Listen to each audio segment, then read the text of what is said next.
It's a beautiful day by the bay. Welcome to San Francisco. And the New England Patriots off a bye week against the 49ers of San Francisco, tied for first place in the NFC West. Dick Enberg, Randy Cross, and Dan Fouts as we bring you this first half. CBS on HD TV, and of course throughout the game. Incredible pictures provided by High Definition Television and Bill Belichick, who has brought his team west. They play San Diego next Sunday night, so the Patriots will stay here on the West Coast for 11 days, trying to rally from that thumping they took from Miami 2 weeks ago. And Mike Nolan, whose dad coached here, Dick Nolan, from 1968 through 75, and Nolan's Niners are 2-2 off the start, and we're tied with Arizona coming into this, and Steven Gostkowski kicks it deep to Allen Rossum. The former Notre Dame star will not take it out, and it'll be the 49ers opening at their own 20-yard line.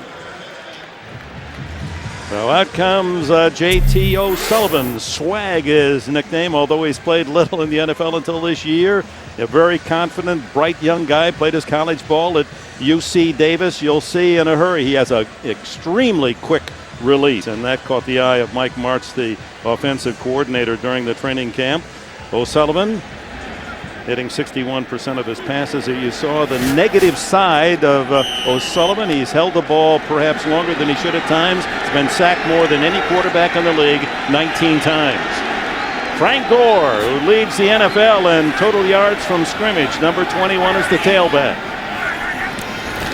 And it's Gore trying to find a hole off that right side. Gets a couple into the arms of rookie Gerard Mayo, the number 1 draft pick of the Patriots.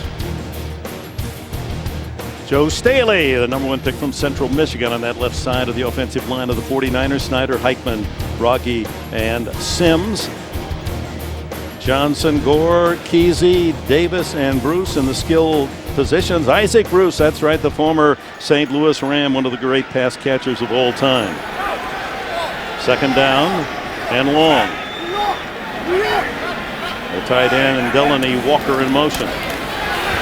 O'Sullivan's first throw over the middle and wide open, and they don't make connections to Delaney Walker. It was there. He was in the clear.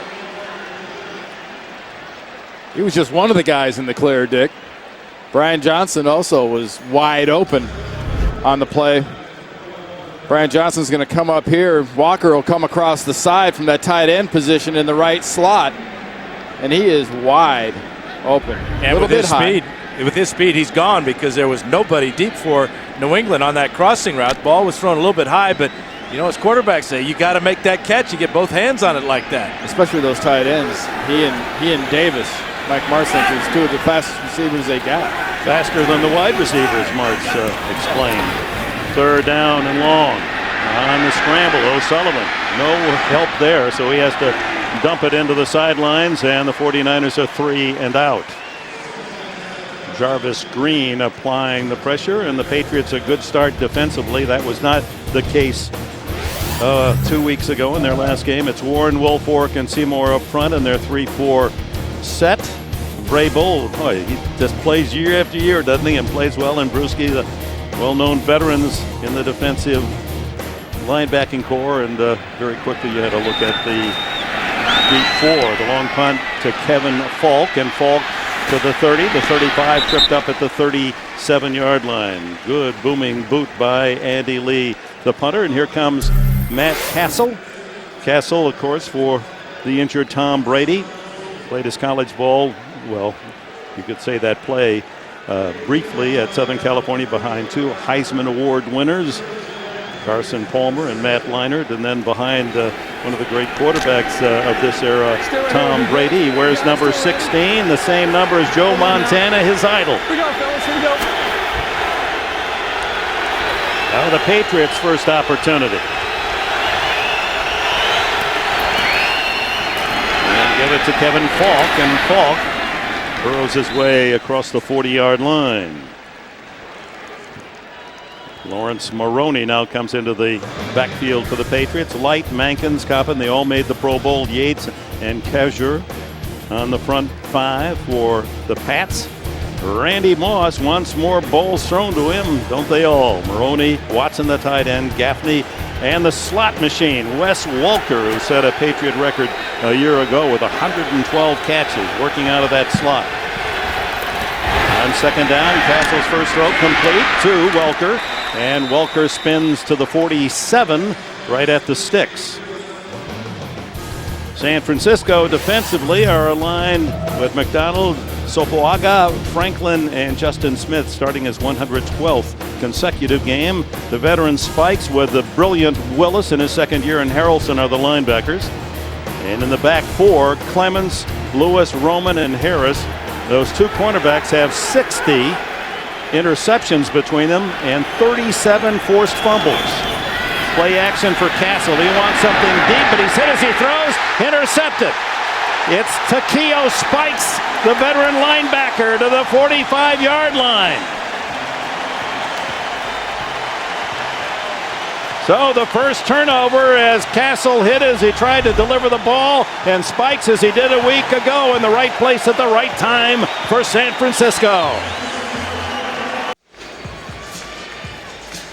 Takeo Spikes has been an outstanding backer. Cincinnati Buffalo, now in San Francisco. Back-to-back interceptions.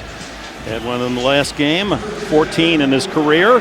And he set up the 49ers at the New England 45-yard line. Dick Enberg, Randy Cross, Hall of Famer Dan Fouts with us for the next 3 weeks. As off play action, O'Sullivan wants to go deep, and he does.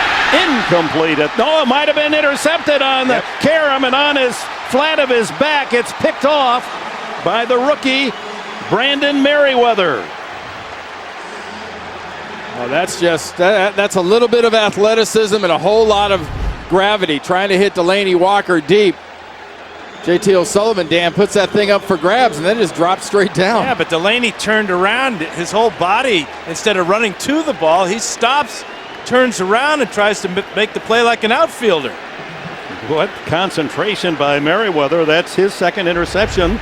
In his second year, he was the Patriots' #1 draft pick a year ago. Was he running like he thought the ball was going to be short and it caught him by surprise, Dan? I think so, Randy. I think what he did there is he was looking to call for a fair catch.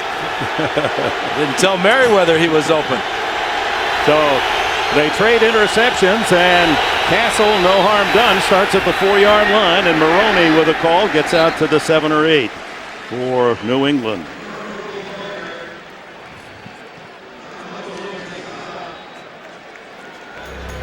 Well, Dan, this is exactly what you're talking about. If you're going to come on this, just keep on going. There's Merriweather right in there. And he does have great speed. Delaney Walker is one of the faster receivers for the 49ers, but he's not very fast running backwards. Just keep running straight. Doesn't work. Crowd trying to help the defense here at Candlestick. 2nd down and 6. Handed off to Maroney, and he draws a crowd of red jerseys. Maroney back in the lineup. He's been bothered by some nagging injuries. Had an outstanding season a year ago, led the Patriots with 835 yards and 6 touchdowns. You know, without Tom Brady, it doesn't take a rocket scientist to figure out if you're going in and game playing against this New England offense. They throw the ball short, and they want to get back to the offense they had earlier this decade before the superstar Moss got there and some of the longer passing plays got there. They were just a nuts and bolts running team. And check out Welker in the slot with Moss up to the outside of him. It's a good combination on the left side. Cassel shotgun, 3rd down and long. A little shovel pass inside to Welker, and he ran into his own man, couldn't get his legs under him, and Patrick Willis, who is everywhere, a Pro Bowler Defensive Player of the Year as a rookie a year ago, is there to secure. Well, he runs into his own man because Logan Mankins gets pushed back into him, and that enables Patrick Willis to come off. So that's the second time we've seen Mankins got pushed back into Matt Cassel, which caused that first interception, and then he got stuffed back into that play, and that enabled Willis to come around and make that tackle. Left-footed punter Chris Hansen will kick this one out of his own end zone. Alan Rossum at the other end. Rossum comes up on a short kick. It's going to go on the side instead to Nate Clements, and Clements has some blockers now at the 40 and out of bounds at the 30. Chris Hansen, the punter, ran him off the field of play. Well, that's a dangerous tandem to cover Alan Rossum and Nate Clements to return punts. You know, Dan, how often do you see it where it's an off kick, whether it's a ball that hits the ground or in this case one that kind of gets shanked short. Well, and you look at the Patriots, they all kind of stopped because it was such a short punt. They're anticipating either a fair catch. Watch the punter come over and make the play. My guy out of bounds. My guy Lonnie Paxton, the long snapper. That's what you call a special team star, the long snapper and the punter making a play on the punt return. I don't know if that was fast, but that was as fast as he was going. First down at the 30 with just a 35-yard punt. Here's Frank Gore for 7 up the middle. Really important for the 49ers to take advantage of this field position. They got great field position after the Spikes interception, but shortly thereafter threw one of their own. But, you know, Randy, with these young quarterbacks, confidence is so important, especially to start the game. It'll be interesting to see how J.T. O'Sullivan responds after throwing that pick. Well, J.T. O'Sullivan gets in the huddle. He kind of half leans on Frank Gore, literally. And if I was him, I would do that in the huddle and out of the huddle. Back to Gore, 2nd and 3. Shy of the first down by a couple as he gains but a yard. Mike Martz, who has brought his offense that wide open, long ball, likes to throw it long, and of course the compliment is Gore, and Gore is the Marshall Faulk that he had when he was the head coach with the St. Louis Rams, and Gore has studied Faulk in this offense. Well, for all the criticism Mike Martz in Detroit about he threw the ball too much, he didn't have a Frank Gore to run the ball for him in Detroit. He's got it here, though. 3rd down, about a yard and a half. O'Sullivan pulls it down. 1st down, just got across the 20. Flag flies in late. Adalys Thomas, the tackler for New England. They're going to have a little holding. I think they came up short anyway. Yeah, they marked it. Didn't get a very good mark, did they? Just outside the 20. It's going to be holding against the Niners. Well, the quarterback was in the pocket, holding. Defense number 41. A 5-yard penalty, automatic. First down. Ray Ventrone, the nickelback for the Patriots. But, Randy, pressure on the quarterback from 4 down linemen, similar to last week in New Orleans when the Saints sacked O'Sullivan about 6 times. They did it with their front 4, not with blitzes. That's one thing that's almost inexcusable. In this offense, you have got to make them blitz you. You flat have to make them do it to you. So New England guilty of the hold defensively in the secondary, and so first down. O'Sullivan at the 17-yard line. You know, Dick, I know they sort of rolled Ray Ventrone under the bus, but it was veteran Deltha O'Neal who the Patriots picked up this offseason, this training camp. Not 41, but 21.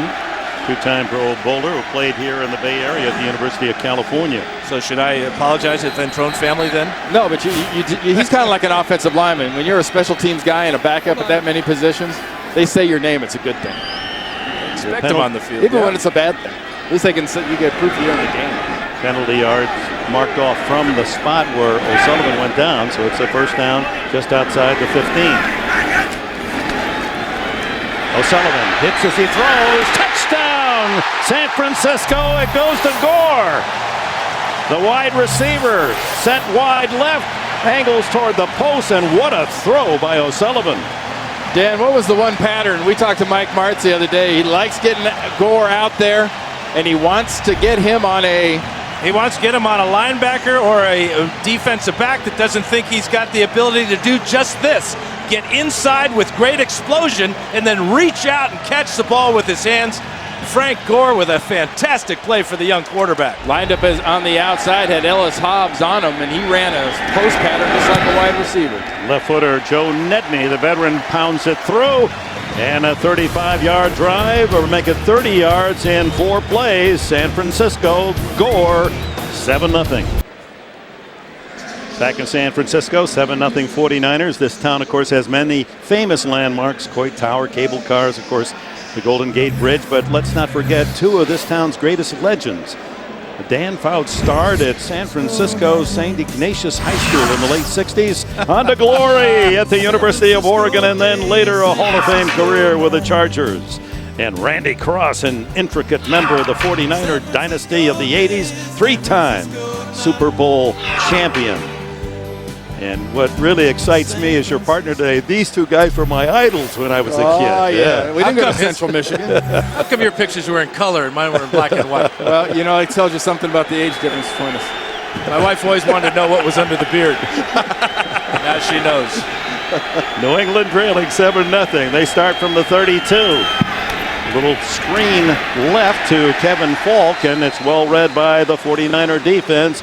Abreu Franklin, the tackle out there to make the stop. Well, let's give Deltha O'Neill the goat horns here for the pass interference on the outside, working against Isaac Bruce. This was 3rd down, and O'Sullivan had to run for the first down, came up short, but because of the holding, 49ers got a first down, and then a great throw from O'Sullivan to Gore for the 6. Fumble. And a snapped problem there, but it's held on to by Cassel. Right there is Isaac Sopoaga, the big defensive tackle at 330 to wrap him up. And just like Mike Marks told us on Friday, I want to run a little bit of a post. I've got Frank Gore out there. I'm going to put him at wide receiver. I'm going to have him run the post, get up on the cornerback, and then accelerate out of the break. It was a perfect pass. I mean, right on spot. But you don't find too many wide receivers. I mean, running backs can go out there and play wide receiver like that. And a great throw by O'Sullivan under pressure from Seymour from the blind side. A sputtering New England offense 2 weeks ago against Miami at home and having trouble early today in San Francisco. 3rd and long for Cassel out of the shotgun. Looking for Welker, rolls, and he's going to throw long for Randy Moss. He's open, and Randy Moss has a touchdown. What a throw by Cassel on the stride to Randy Moss, a 66-yard score. Just a beautiful job of protection coming from the backside. They're bringing a lot of heat, but you want a little length to your passing game, Dan? You want a little vertical? He threw that ball about 70 yards.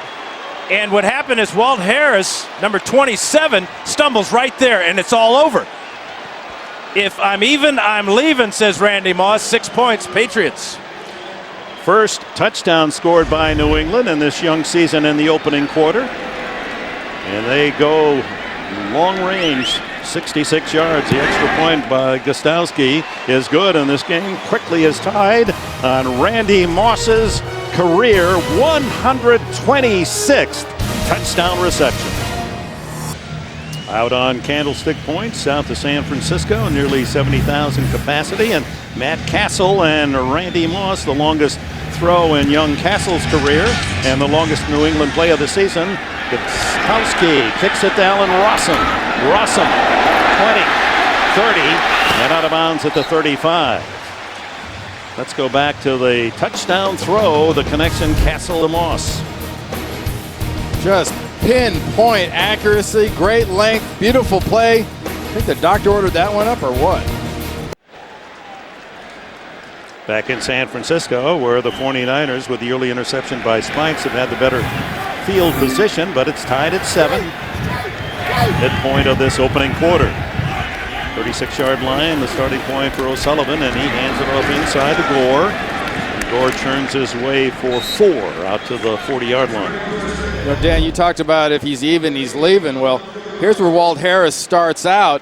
Then they're going to move him in. They're going to mess him around. They're going to try to get him back to deep middle. And there's Randy Moss, who was right in front of him to start with. And he's untouched all the way down the middle of the field. A lot of the Patriot fans and the media asking, why isn't Cassel throwing deep? Well, it really is an easy throw. He has a lot of confidence in throwing the deep ball. And how about our 2 young quarterbacks? J.T. O'Sullivan throws a perfect strike to Frank Gore, and Cassel answers with that bomb. Well, JB asking the pregame show, Dick, can Cassel throw deep? I guess that's one answer. Yes. He showed that when he came off the bench for Brady, threw out of his own end zone, 51 yards to Moss. Wide open, O'Sullivan to Bruce, and it's Isaac Bruce inside the 20. The veteran Bruce, how did he get that wide open? James Sanders, the safety, beaten on the play. Well, Bryant, 82, is going to go to the post. He's going to take a couple of Patriots with him, but Isaac Bruce turns to the outside, and yeah, I'd say that's wide open, Randy, wouldn't you? I'd say that's a dumped coverage by somebody. You saw Rodney Harrison running. Usually when you see a defender running full speed like James Sanders, was he's got a little urgency, a little urgency. And a smart throw by O'Sullivan, just getting it on him, not trying to get him in all the way into the end zone. Bruce moving toward the 1,000 career mark, and here comes Gore. 15, 10, shoulder down and out of bounds at the 7-yard line. Ellis Hobbs bumps him off the field of play. First and goal, San Francisco. This Frank Gore really is something. He's getting the support up front from this offensive line. Just a beautiful job of coming up and around by Barrett. I mean, just the whole offensive line does a nice job, but how can you not do a good job for a young running back like this, Dan, that can just go and catch? Leading receiver, leading rusher, Mike Martz wants to get him 25 touches today. I think that's a good idea. Gore, number 4 in the league at the start today, behind Michael Turner of Atlanta. Turner had another 100-yard-plus game in the Falcon victory. From the 7, O'Sullivan, pump, throws, touchdown! Isaac Bruce! And he's quickly become a fan favorite in San Francisco as you hear the Bruce chorus around Candlestick. Well, I wanted to show something and point somebody out. A great job. Watch Vernon Davis. They drafted him to catch passes. He struggled a little bit. Check out his pass blocking.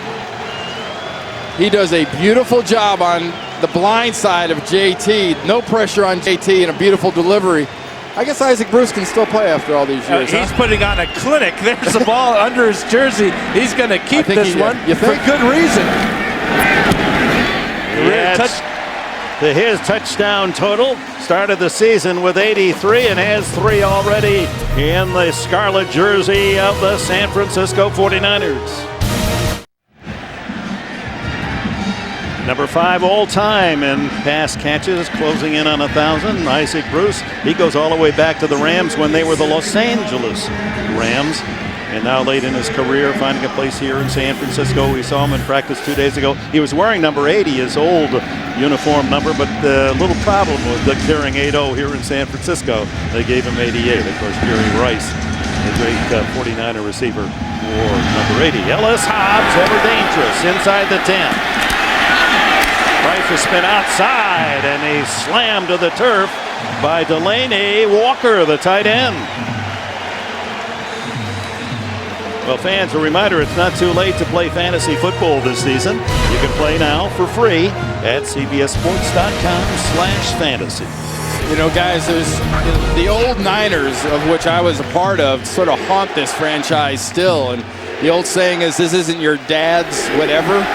But this is kind of your dad's offense so far we're seeing out of San Francisco. They're doing a heck of a job of moving the ball and puts a lot of pressure on this defense in one way, but it also makes it a lot easier for this defense. You saw the Hall of Fame 49ers, 10 of them, and the 11th will be Steve Young in a ceremony at halftime today. Handoff inside to Sammy Morris. Morris with a flag down across the 25-yard line, short yardage. Referee today is Mike Carey, one of the top officials in the National Football League. The left-hander. Illegal formation, offense. Number 72 is an ineligible player playing an eligible position. The penalty is declined, brings up second down. Well, from the city by the bay, let's go downtown to James Brown. Hey, Dick, you remember in Dallas's loss last week? My goodness, Felix Jones didn't touch the ball once. Well, he touches it here on 4th and 4 and touches up Cincinnati with a 33-yarder. 10-0 Dallas. Back to Dick Enberg. All right, JB, the Cowboys, and he's a nice-looking young player, isn't he? Handoff inside on 1st and 15 to Kevin Falk. Finds some running room across the 30. And the veteran from LSU to the 34-yard line right at the sticks. Walt Harris, the veteran corner, made the stop. Yeah, we'll see all 4 of the Patriot running backs today.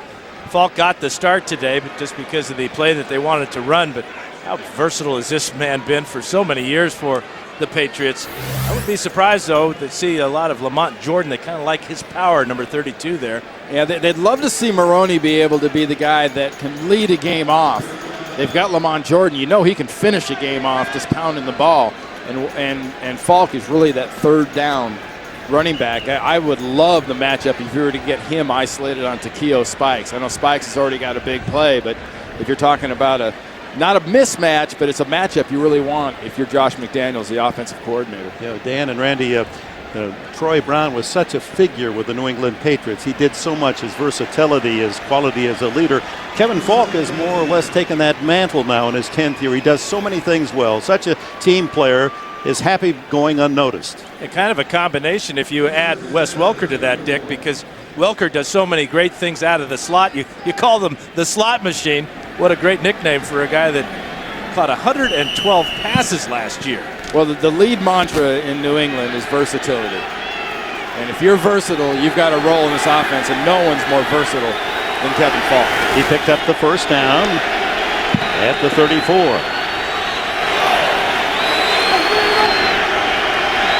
Stacked on the left side, and then they give it on the reverse to Randy Moss. And Moss, oh, does he get crunched? Went back inside and ran into a tackle sandwich. Oh, I love that. That was a reverse, and all of a sudden he cut back inside, Dan, and it's like it reoccurred to him that the big guys live in there. I'm getting out of there. Yeah, listen to this. This is helmet on helmet. Oh. You know, that's where the big boys live. That's why they call a reverse, is to get away from the big boys. Get to the sideline, Randy Moss. And he looked like he knew it. He wasn't close enough to the sideline he wanted to get to. Roman from safety, and that was big Ronald Fields. 3:15, a tackle that got him on the backside.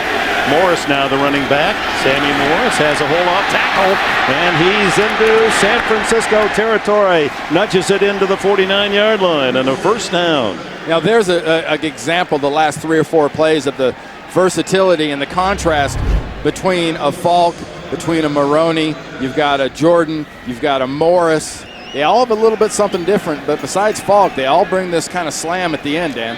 And Dan Coppin did a great job on Takeo Spikes, pushing him 10 yards down the field and allowing Morris to cut off and pick up the first down. New England came in the only team in the league without a 100-yard rusher, but Morris is close now.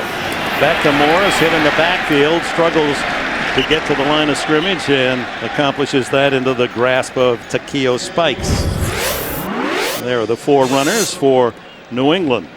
Let's see, Jordan with 90 yards leading the way, and Morris picked up about 14 on his last carry, so he's sitting right on the century mark. But Maroney's the man, and it's just a matter of getting him healthy. Well, he's got to stay healthy, and when you're given your opportunity, like JT O'Sullivan and Cassel have been given their opportunity, same thing. You got to take advantage of it. If you don't take advantage of it, they'll find somebody else to give the opportunity to. 3 wide right, and Morris now splits out to the left. Cassel throws right and complete to Randy Moss, and Moss run out of bounds after a gain of 5 at the 44-yard line. Nate Clements to cover. Kind of like the way Matt Cassel's handling himself now in this offense. That was a crisp read, got the ball outside, and with the pass, he led Moss out of bounds, away from the defender. Smart throw by Cassel. And Randy Moss made a comment this week that might have been taken the wrong way by some people about, well, the key is for Matt Cassel to have confidence in himself, not me to have confidence in him. And right now, Cassel's got a lot of confidence in himself. Same formation, and then Moss comes in motion to the near side, 3rd and 4.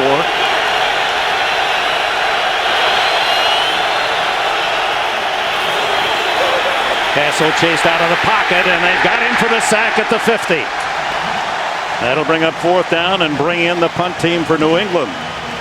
Justin Smith and Paris Harrelson. Harrelson, the 255-pound defensive end linebacker from Tennessee, with his 4th sack.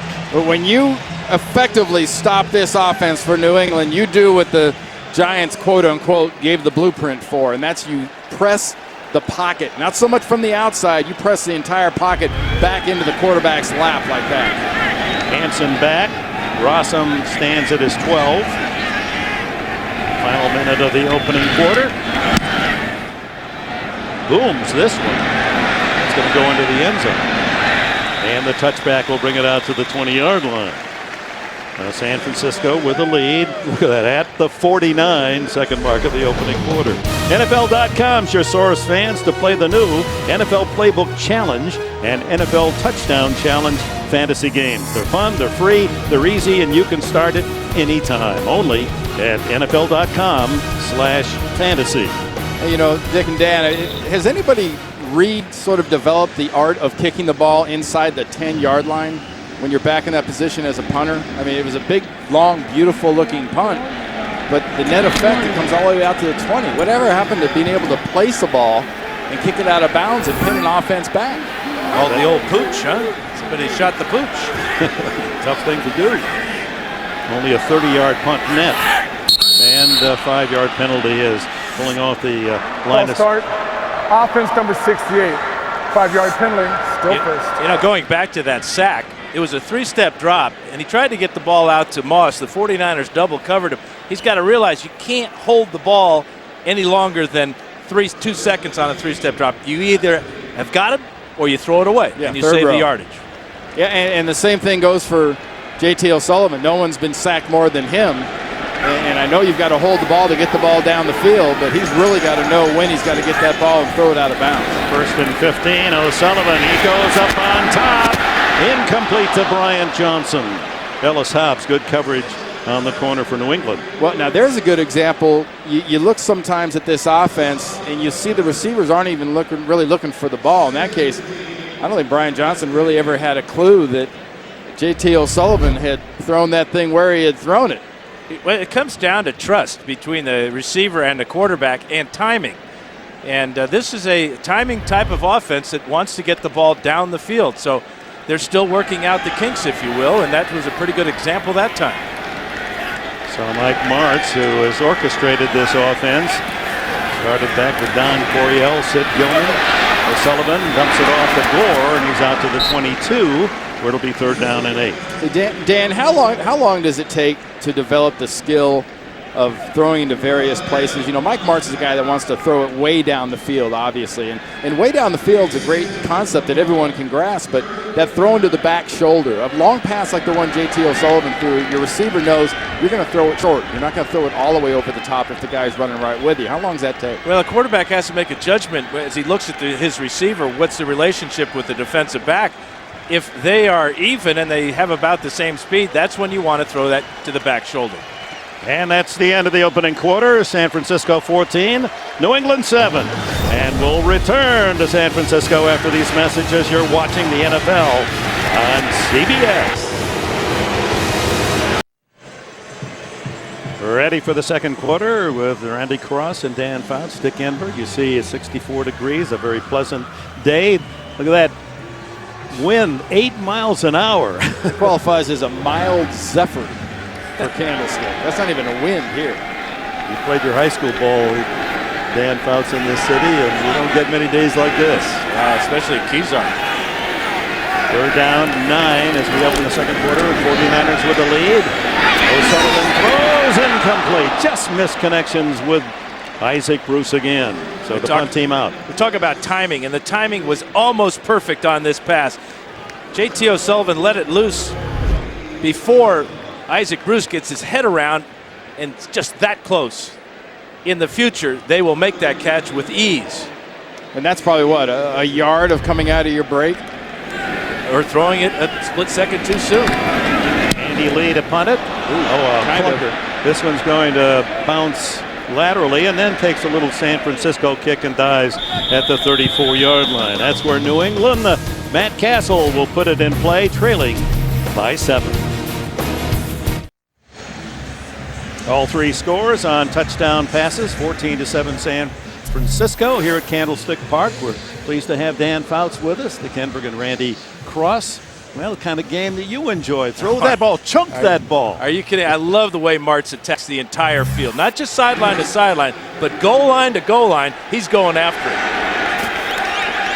And now New England just inside their 35-yard line. This is their best field position to start a drive.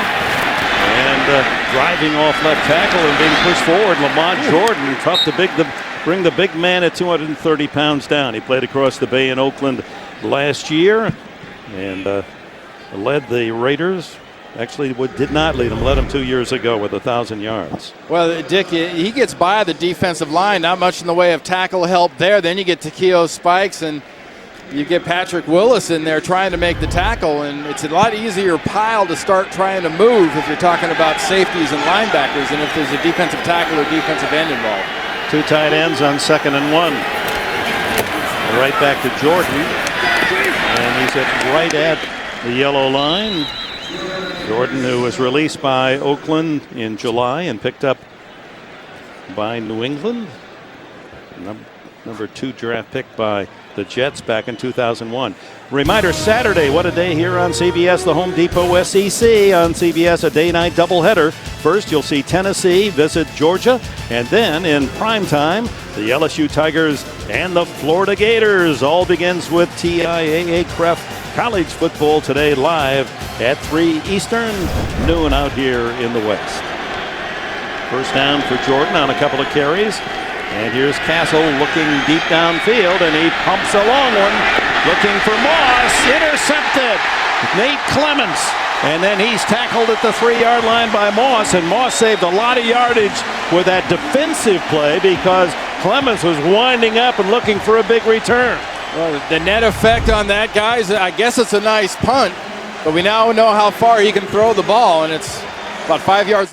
Well, in the days of Frankie Albert and Joe the Jet Perry, the Leo Namalini, it was Kezar Stadium in Golden Gate Park here in San Francisco. Now to the south of the city in Candlestick Park, where Matt Cassel intercepted for the second time in this opening half. And starting at the 6, J.T. O'Sullivan with Frank Gore, and Gore wedging forward, and Ty Warren and company with a tackle. You know, last week against New Orleans, the 49ers were beaten deep a number of times by receivers splitting the double coverage. Randy Moss is going to try to do that right here to Nate Clements and to Michael Lewis, but Lewis gets good depth. The ball comes up way short, as you said, Randy, and Clements with the big interception. And Randy Moss, when he turned for the ball, almost looked like he was surprised it was in the air to him, thought he was just running a clear route. O'Sullivan dumps it underneath, checks it off to Frank Gore, short yardage. Other action late here in the NFL. Let's go to JB. Hey, Dick, Lee Evans paying dividends on that recently signed big contract of his. Take a look at J.P. Lossman in for Trent Edwards out with a concussion. Up top to Lee Evans, 87 yards, and the gap has been narrowed down. 14-7, Arizona. Back to Dick Enberg, Randy Cross, and Dan Fouts. All right, James, Buffalo trying to join Tennessee with a 5-0 start. That trailing by 7 to Arizona. The Cardinals are tied with this team, San Francisco, 2-2 in the NFC West lead. O'Sullivan, dangerous scramble to his own goal line, and now flips it down the sidelines and incomplete. Isaac Bruce was the target. More action. Let's go right back to New York. Hey, Dick, take a look in Dallas with the defense rolling its way towards Terrell Owens at the bottom of the screen. At the back of the end zone, wide open is Jason Witten. Romo finds him. Dallas on top, 17-0. Back to Dick Enberg. Well, this is the JB. He's got defenses rolling, and coverages. Long punt by Andy Lee. Fair catch, Kevin Falk at the 44-43 of New England. They have it when we come back. A reminder, Thursday after CSI, a new mystery unfolds from executive producer Jerry Bruckheimer. The 11th hour.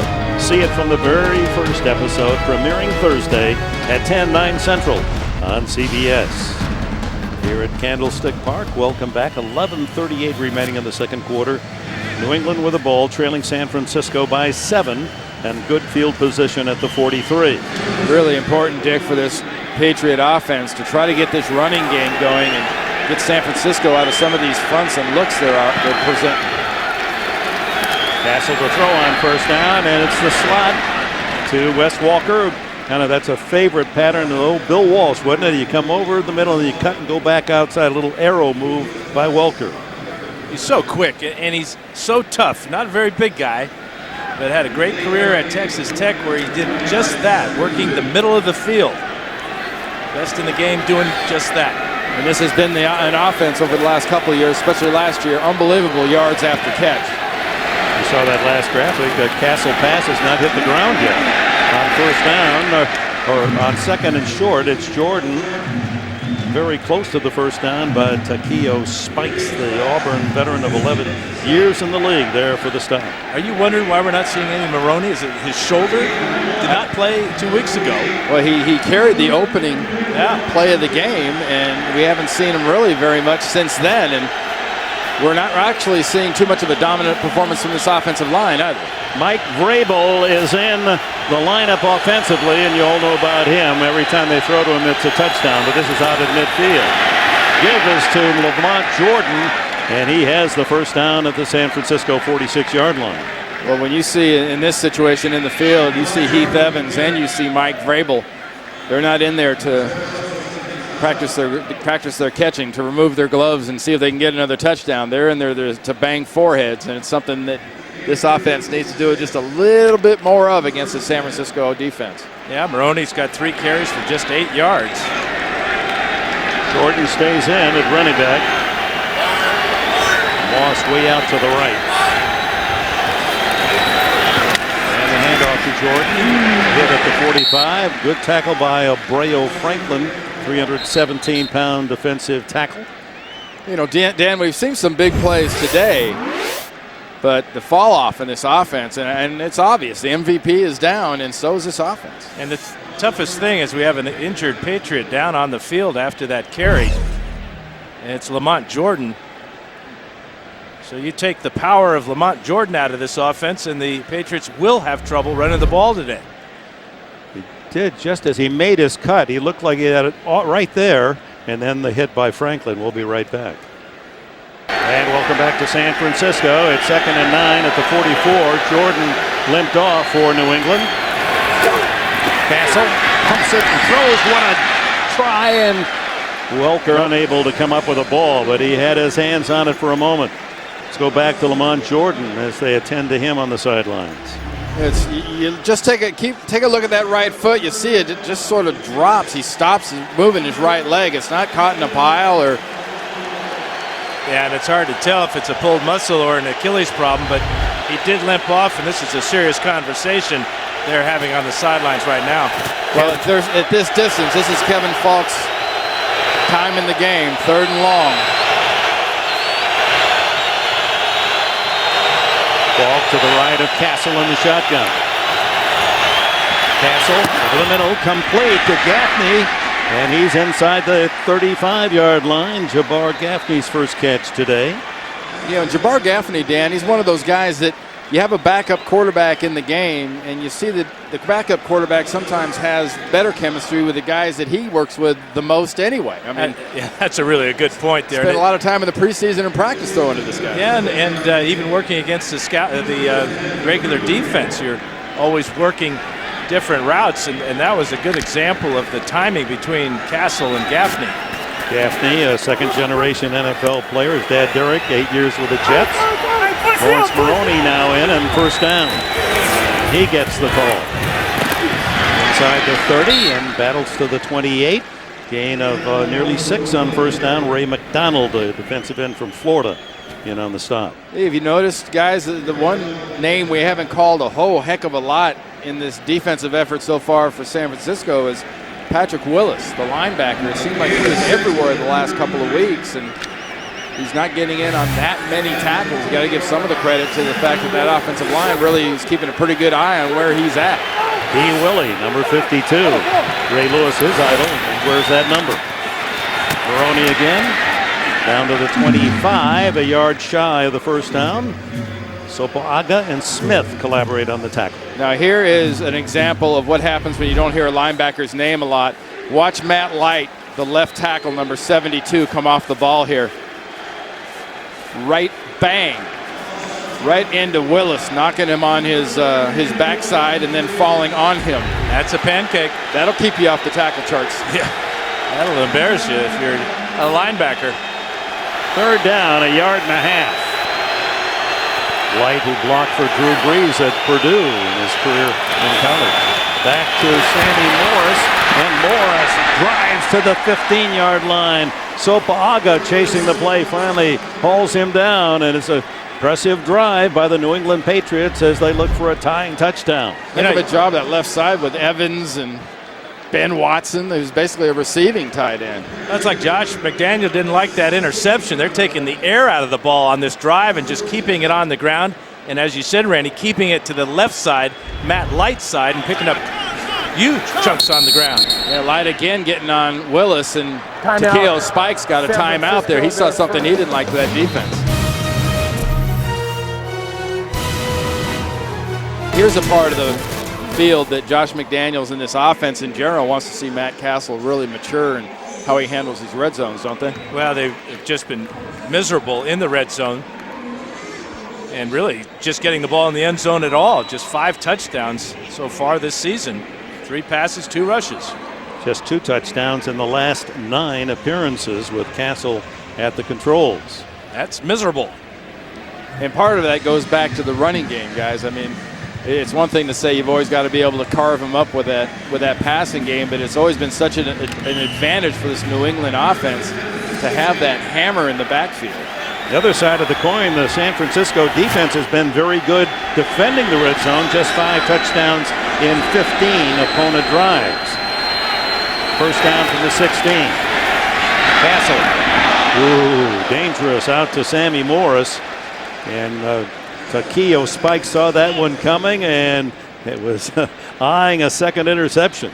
It was kind of an interesting formation, wasn't it, with Ben Watson all the way out at the outside as a wide receiver, Randy Moss inside at the slot. Seemed to create a little confusion with the defensive backfield with the Niners on that side. Well, they had quarters coverage, which is a smart coverage to call on there. They're not going to let Randy Moss run down the middle, and Cassel went to the weak side.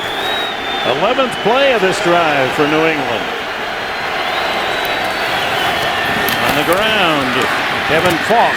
And when they put Falk in there, the lights go on usually that he might be in there in a pass pattern. He's often used in that regard, but tried to cross up. San Francisco defense gave him the ball on the run. We talk about the versatility of a player like Falk and how Bill Belichick demands that out of every player on his team, whether offense or defense. He's a good example, punt return-wise.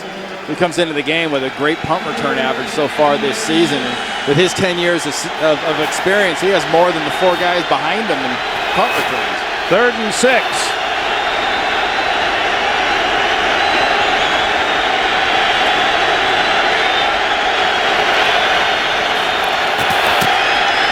Cassel steps away from pressure, runs into his own man, and pays for it. Dragged down by Ray McDonald. Harrelson was in there as well, and Franklin. And also the old New England Patriot came here as a free agent. You're going to get the pressure coming off the corners, and eventually he'll run into Nick Kasier. That stops him. And getting in on the end of this is Tully Banta-Kane. Familiar name to a lot of Patriot fans back in the Northeast. And Bay Area fans played at Cal. Gostowski from 35. And he hits it dead true. That's 15 straight field goals connected by Stephen Gostkowski. 14-10. Well, this is a familiar rivalry from the 2 men on the sidelines. Mike Martz now in San Francisco and Bill Belichick, New England. They met in a Super Bowl, as you'll well recall. Super Bowl 36, Belichick and the Patriots, and the Rams and Martz. And it all began for New England. Ty Law, 47-yard interception return for a score, gave the Patriots the early lead. And with the game tied late at 17, Brady then drove the Patriots into field goal range, and Adam Vinatieri, 48-yard field goal as time expired, and the Patriots won it 20-17. Not bad having an offense controlled by the arm of Brady and the foot of Adam Vinatieri. He never misses. Safe to say, Dan, that between Bill Belichick and Mike Martz, if you gave them one word to choose for their offenses they love, would it be matchups? Absolutely, and it's important to find those matchups because there's reasons why guys play certain positions: defensive back, corner, linebacker. And if you've got a guy, as you said earlier, Randy, that can play more than one position, boy, that's more you can do. That's the old adage, right? Well, especially if you got a running back like Frank Gore that can play wide receiver. Allen Rossum, 2 yards deep. Good coverage by New England. He traversed the field, couldn't head it upfield, and is tackled at the 14 as Frank Gore comes out. And we remind you that the Sprint halftime report with JB and his merry men all coming up. Latest NFL scores and highlights on a busy doubleheader day here on CBS. All coming up on the Sprint halftime report. Yeah, one thing we haven't seen so far in this game out of San Francisco is something out of the box. Like Miami hurt New England 2 weeks ago with that wildcat formation. Yep. Surprised we haven't seen anything really out of the box strange out of Mike Martz in this offense. He may be saving it for the second half. He's got Michael Robinson and Gore in there, and they give it to Gore. And he struggles out to the 20-yard line, a gain of 5 on first down. First time we've seen Robinson in the backfield today. Gore, he can run it and he can catch it as he picks up the first touchdown today for San Francisco. And then this run set up another. Chunks, and more chunks. 36 yards on 7 carries for the former Miami star. And what a group of running talent they had when he was at the University of Miami.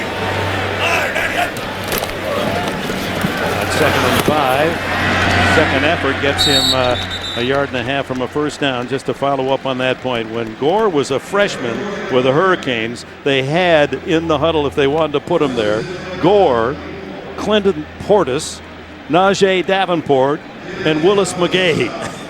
Wow. How did Miami get those guys all under the salary cap? Oh, that's right, they didn't have one. The thing about Gore is he had 2 major knee operations while he was a Hurricane. And for him to come back from that at his young age and put up the numbers he has put up in the NFL, fantastic. To run with a suddenness and change of direction he has. Third down, it's a long one, and Gore pinched in the backfield and goes down for a loss. Good defense as a Teddy Bruschi led the way, the veteran from Arizona in his 13th year. Well, and that's just a nice job here. The linebackers, defensive line, gap responsibility is what that is about. No one gets out of position. They control the blockers, and they give Gore, who's trying to, instead of sticking it in the line, he's trying to glance into the line. There's nowhere to go. He had no ability to square his shoulders to the line, and great penetration by the Pats. Kevin Falk, the Patriots' all-time return leader in yards. There are catches at the 31-yard line. Flag down on the play back at the 24-yard line. Wow, if this is offsides against the Patriots, it'll be a Niner first down.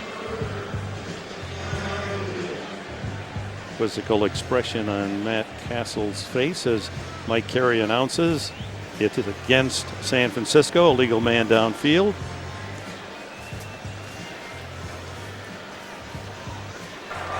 And also remember the kicking team downfield, number 98. New England has elected to take it at the previous spot and replay 4th down. It's going to make him punt it again. And we remind you, CBS is pleased to assist Presidents George Bush and Bill Clinton in their efforts to help those affected by the devastation of the recent hurricanes along the Gulf Coast. The Bush-Clinton Coastal Recovery Fund aims to restore communities, help families rebuild their homes. So for more information or for you to make a donation, please visit www.bushclintoncoastalfund.org. I don't know about you, Dan. I always kind of flinch when anytime you've got a re-kick. Well, look how far offsides the gunner is down here at the bottom of the screen. When you got a re-kick, you're giving a guy like Kevin Falk another shot at you. And remember, Lee had a shank earlier. Lee drives this one. Falk has to watch it go over his head. Will it go in the end zone? It does. What a kick. 82 yards minus 20 for Andy Lee. Lee, last year, was number 2 in the NFL with a 47.3 yard average. Well, Bill Walsh took the AstroTurf, the artificial surface, out of here in 1979. But, Dan, this thing hits like it's on fake stuff. Yeah, so much for jinxing him with his shank call there. 82-yard shank. Penalty, no problem. That was a bomb. The record is here in San Francisco, Larry Barnes back in 1957 nailed 186. I think I hold the record for most yards lost on a play with a bad snap. You did have a good one, didn't you? There's a quick throw to Moss, and Moss ducks out of bounds at the 38-yard line with a first down. Moss on a 66-yard bomb has the only touchdown for New England today. Patriots have all 3 timeouts, and this was a smart pass, and smart getting out of bounds by Randy Moss, as Nate Clements was giving Randy Moss about 10 yards in cushion. A little bit too much. 3 catches, 89 yards for Moss. A lot of cushion at the top of the screen again. And they give it to Maroney.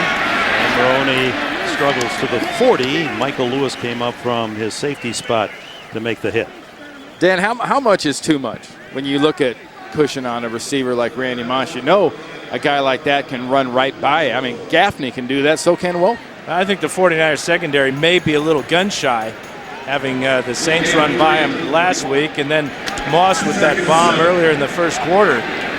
They're going to give him more cushion than probably normal. Moss on the left, Welker to the right. Cassel looking for Moss. Instead goes underneath, complete to Benjamin Watson, the tight end, has his first catch, and we have arrived at the 2-minute warning in San Francisco.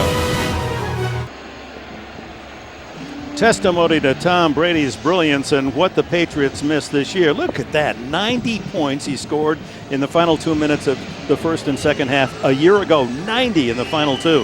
And Cassel and New England looking for their first points here in 2008. Well, if Bill Belichick's offense keeps seeing these pads and these voids on the outside, they might add to that 0 total. First down at the New England 48, Falk in the backfield. He gets the handoff.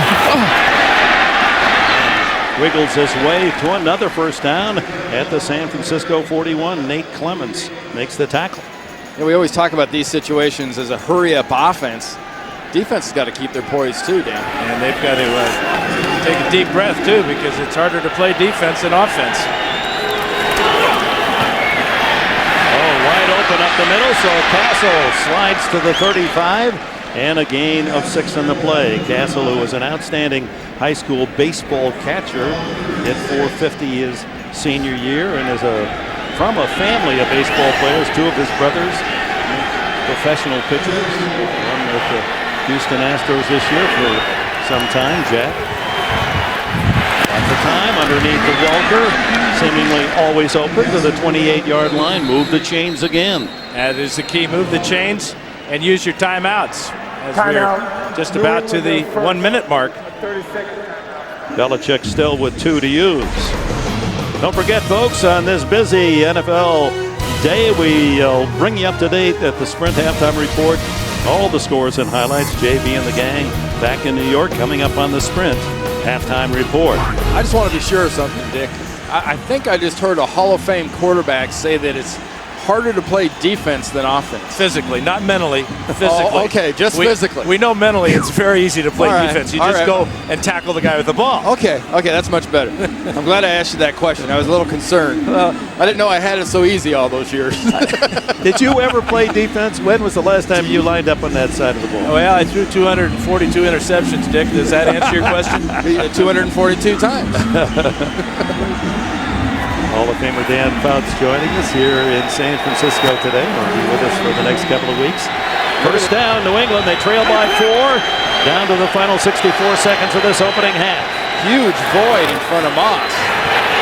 Cassel throws, and there's Moss all alone, and another first down at the 14. I don't get it, Randy. It's double coverage, too. Strickland to the inside, and then Clemens deep, and Moss just runs a simple out route. Good job of picking up that cushion that the 49ers are giving him. Well, Strickland does a good job of banging him, engaging him, but there's nothing on the backside to dissuade Moss from just getting that easy pickup. Bending and maybe breaking here. Moss over this 100-yard mark, 103 in this first half on 4 catches. Look out for Falk coming up the seam with all this firepower. On first down, Cassel well protected. Look at the time he has, and then finally throws it away.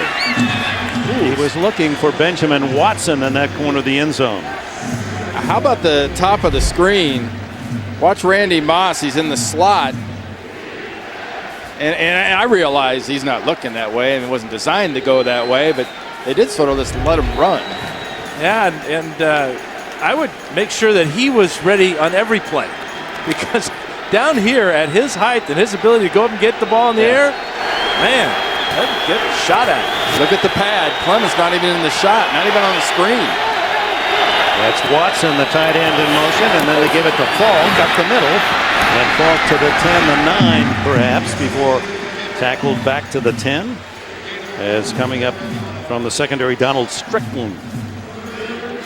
And helped out by the ever-present Patrick Willis. Well, remember the graphic we showed you earlier, that 0 points scored by this New England offense in the final 2 minutes of a half or the final 2 minutes of a game, and it looks like they're about to change that. 2 timeouts remaining for the Patriots. 3rd down. Cassel caught and tackled. And a flag down. They may have gotten Cassel by the face mask, or was someone holding to help him out. Justin Smith got there first with Ray McDonald. Personal foul off defense, number 64. Grabbing the opening of the helmet of the quarterback on the sack. 15-yard penalty, half the distance to the goal. Automatic. 1st down behind. Justin Smith, number 94, like Dick said, it's right there in the dog pile when Matt Cassel sticks his head down and looks like he's about to try to spin out, and that wasn't for the face mask. That opening of the helmet, you see the horseshoe on Smith's helmet? The opening is the space between the bottom bar and the top bar, basically grabbing the opening right there, won't let him go. That would have been 4th down and forced the field goal. Instead, 1st down on the penalty, and New England has a chance to capture the lead before the intermission. Well, they have 2 timeouts. They wasted a lot of time before that 3rd down play. They could have used one of those timeouts and had a lot more time, but those 14 seconds, you have 2 plays maybe. For a young team trying to learn how to finish, Dick, you got to finish halves as well as football games. 1st and goal at the 6. Gaffney is way out to the left. Welker in motion. Moss to the right. Cassel throws complete, but out at the 2-yard line. And Benjamin Watson tries to lean forward, but he was down, and a timeout called with 7 seconds on the clock. Another example of an inexperienced quarterback. Cassel ran all the way to the goal line to call the timeout. All he has to do is turn around and find where Mike Carey is. Mike Carey is always going to be there. That's his responsibility, is to take care of you, young man. He's the guy you want to call the timeout with. He wasted seconds here. No, they put 5 seconds back on the clock. Well, that gives another play to this Patriots offense with the ball down on the 2-yard line. And now he's going the wrong direction, like you say. He's heading towards the umpire instead of the referee behind him. Now, how important is the injury to Lamont Jordan now? Sammy Morris has the 2 rushing touchdowns scored by New England's offense in the 4 games of this year. Falk still in the game. I would look for a lot of different formation look and the spread offense here, and here it is. Gaffney with Welker in the slot and Moss in tight, all to the right side, and now Moss in motion. How deep Falk is. And they give it to Falk, and it works. Touchdown, New England. So they gave him the pass look and then handed off to Falk for the score. Absolutely, and that's all set up inside. You get a halfback almost in the old USC I-back position, Dan, and then the offensive line just makes a crease, and from that far away, you're not going to stop most running backs in this league. This is a risky call, but a good call by Josh McDaniels. Pass look, run the play. Gostkowski adds the extra point, and the New England Patriots lead for the first time today. Well, here's that depth you were talking about, Randy. So that this allows him to find a hole. And there are a lot of holes along that San Francisco defense on this play. Look at the power of that offensive line pushing the Niners into the end zone. That's a heck of a drive at the end of the first half for the Patriots. Sure was. I'm not positive, Dick, if we haven't seen one of the signs of the apocalypse. We've got a Hall of Fame quarterback saying how hard it is to play defense, and he's also recommending a running play or commending a running play out of a spread formation. I like that. Well, we used to run the draw play once in a while. That's true. I get tired, we'd run the draw play to Muncie. That's a 12-play drive, 80 yards and a touchdown, 2 yards from Kevin Falk, his first of the year. What a great plus, though, for the confidence of Matt Cassel for the first time this season, getting some points in this part of the football game to take him with him into the locker room. And you got to wonder about the 49er defense, how soft their secondary played, thinking that Cassel couldn't get the job done. He proved them wrong. Well, if you're a New England fan, you know how tough the Patriots have been when they have the lead at the half. Since 2001, they've lost only 2 times in 70 games when they've led at halftime. Of course, much of that under the control of Tom Brady. A short kick, and the rookie Kent Juan Balmer rolls it down, and there's still 3 seconds on the clock. Now a chance for a wind up and throw for O'Sullivan, should that be the want of Mike Martz, to chunk it down the field, as they like to use that expression. And that really just means a 20-yard player, so coaches have to have key words for just about everything these days. And these are our chunk plays, 20 yards and more. Nobody does it quite as well as Mike Martz's offense, though. 2 levels in this locker room for the 49ers. Bottom level's offense, top level's defense. Dick, I would love to be in that top level of the defense and hear what they're going to have to say here at halftime. That's the end of the half. Patriots have the lead, 17-14. We'll be right back after the Sprint halftime report. CBS Sports presents the Sprint Halftime Report. Get the new NFL Mobile Live, only from Sprint, only on the Now Network.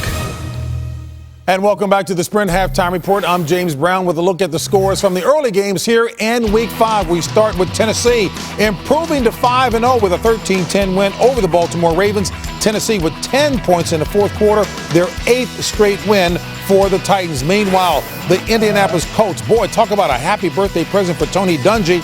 Indy scored 3 touchdowns in 2 minutes and 10 seconds to overcome a 17-point deficit. Texans' last 3 possessions, all turnovers. The New York Football Giants, 44-6 over Seattle.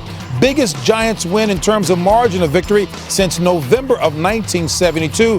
Giants, last time they went 4-0 was the Super Bowl year of 1990. The Washington Redskins go into Philadelphia and come out a 6-point winner. The Skins overcame a 14-0 deficit. Clinton Portis, 145 yards on the ground and 1 touchdown. The Miami Dolphins defense got it done today, knocking off San Diego. LaDainian Tomlinson, 12 carries for only 35 yards. Chad Pennington, 22 of 29, 228 yards and a touchdown. Miami, time of possession, 36 minutes and 41 seconds. The Dolphins win it. The Carolina Panthers, boy, did they spank Kansas City or what? 34-0. D'Angelo Williams, 20 carries, 123 yards and 2 touchdowns. Total yards, 441 for Carolina, only 127 for Kansas City. The Atlanta Falcons go on the road and get it done. Their first road win by 3 over the Green Bay Packers. And Chicago spanked Detroit 34-7. Coming up, all the highlights when the Sprint Halftime Report continues.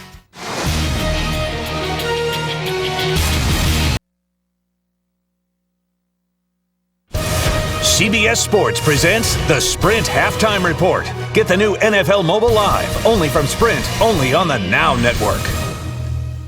And welcome back to our New York studios and the Sprint Halftime Report. I'm James Brown, along with my guys Dan, Coach, Shannon, and Boomer. Score at the half, Cincinnati trailing the Cowboys 17-6. T.O. with 2 touches, 18 yards. All right, Tony Romo standing back here. Where's the pass rush? Hello? The object is to hit the quarterback, but the Bengals didn't do that. Hey, you're right. He only touched the ball twice.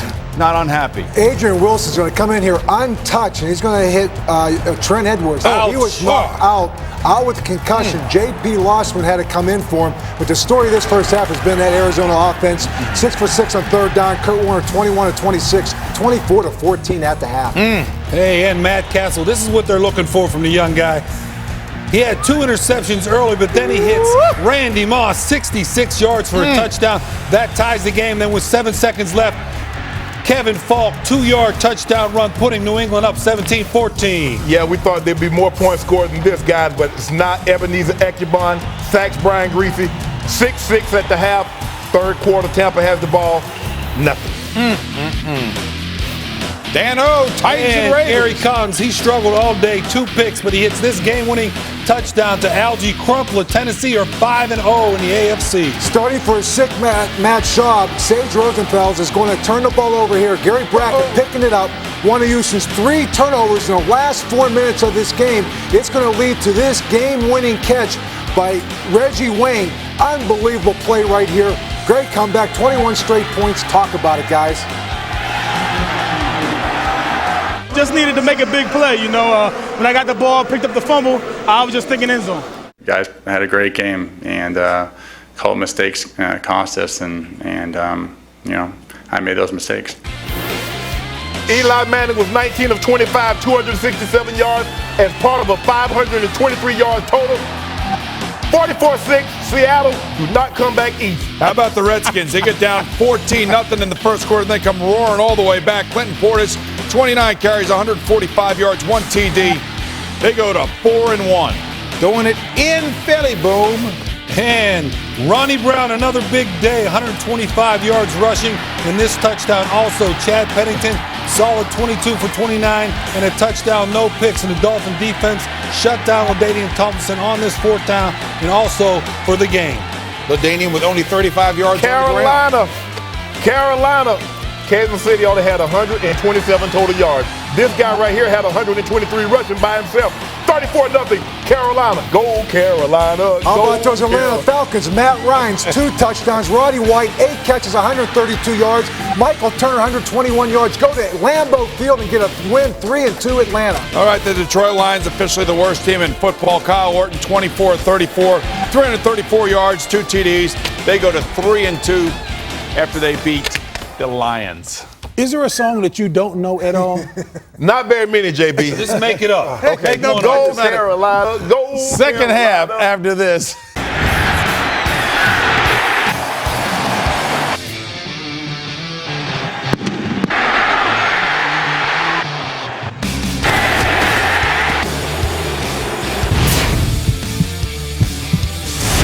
Ready for the second half, and New England will get the ball first. They scored in the final seconds of the first half to take the lead for the first time, 17-14.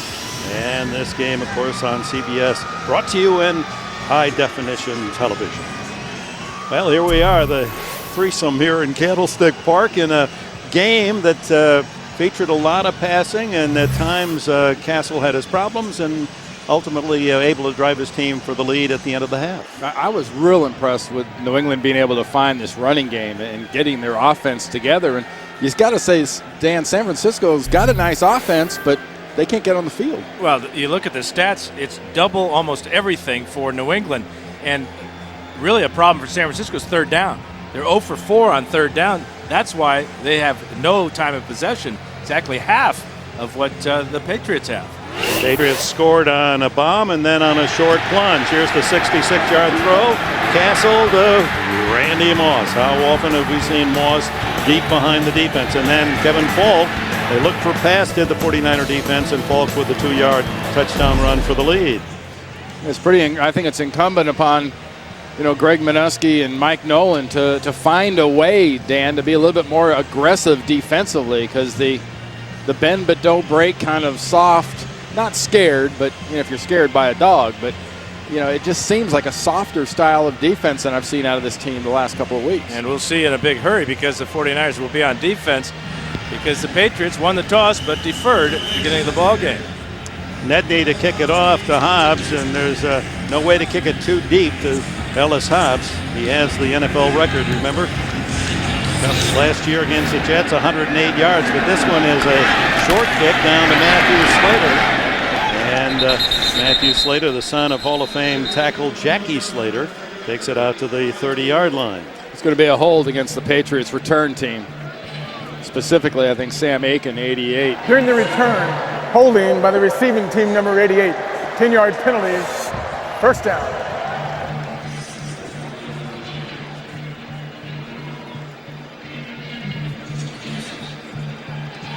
There are the first half possessions for New England. Started slowly with the interception by Cassel. Takeo spikes with that one, and then a punt. Finally, the bomb touchdown Now they're giving him 68 yards. It was 66. I guess they've added a couple of yards to Moss's score. Nothing like a 13 and a 12-play drive back-to-back to skew stats a little, huh? Yeah, the 13-play drive went 40. The 12-play drive went 80. Lawrence Maroney, after the penalty, they start at the 21. Cassel in trouble, and they sack him inside the 15-yard line. Charge led by Isaac Sopoaga and Ray McDonald from the defensive left side. And a safety blitz. Roman coming from the outside. And that pocket just collapses, and that's just what we were talking about. Just be a little more aggressive. Take a few more chances. It is an inexperienced quarterback you have in there. Just don't let him sit back there. So do you think there was some paint peeling in the locker room at halftime on that upper level? Just a freckle. I'd say that upper level got a little warmer than the lower level. Cassel sacked now 4 times in the game, 13 times since taking over from Brady. Kevin Falk with him in the shotgun. Here comes the pressure again.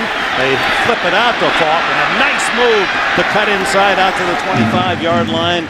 And it'll be 3rd down and about 5.5. Patrick Willis with that tremendous speed for a linebacker chases down Falk.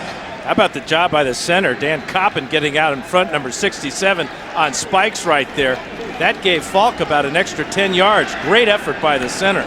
Yeah, Coppin and White, the left tackle, and Watson, the tight end, got beautiful blocks, enabling Falk to make all those pretty moves. They spot it closer to the 24, so 3rd down.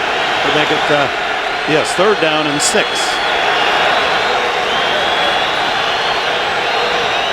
Cassel checking the defense, a long count. And he's going deep down the middle, and what a catch by Walker. What hands by this 5'9", 185-pounder free agent out of Texas Tech. Too small to play with the big boys. He is the natural. How fast are these hands, Dan? He looks like he could pick your pocket on the freeway on a moving car. I mean, he just kind of just flashes those things up there.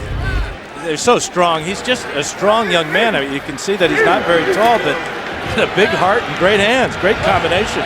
Big 3rd down throw and catch for the 1st down at the 36. Now it's Maroney caught from behind at the 39-yard line. Walker, who has caught at least 6 balls in the first 3 games, now has 5 today. And look at this. It might surprise some of you. Since the start of last year, he's just 5 catches from Usman Zada of Cincinnati for most receptions in the league. That's starting today. Brandon Marshall of Denver at 133. And he and Usman Zada tied last year at 112. My goodness. With the NFL lead. What a young talent he is, and he's battled all his life. He was drafted or picked by Texas Tech, and that was the only team that wanted him out of high school. Timeout, Patriots. And welcome back. New England giving a timeout to sort out their offensive alignment. It's 2nd and 7. Patriots starting the second half with a 3-point lead. Cassel steps away from pressure, incomplete. He was looking for Walker, and a very, very late flag is thrown. And a very long throw it was. They're going to call a hold on Walt Harris, I believe.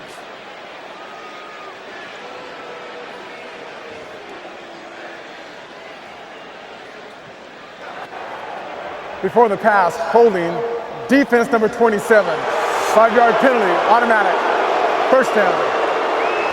Harris called for the hold. A 1st down goes with it to the 44. And it's interesting that the hold was on the outside, the right side of the screen, and the ball was thrown way far away from that. There's Walt Harris. Not much of a grab at all, but I mean, anytime you see that jersey move like that, it's not because of the wind, not at 8 miles an hour. That's an automatic. Maroney now the runner.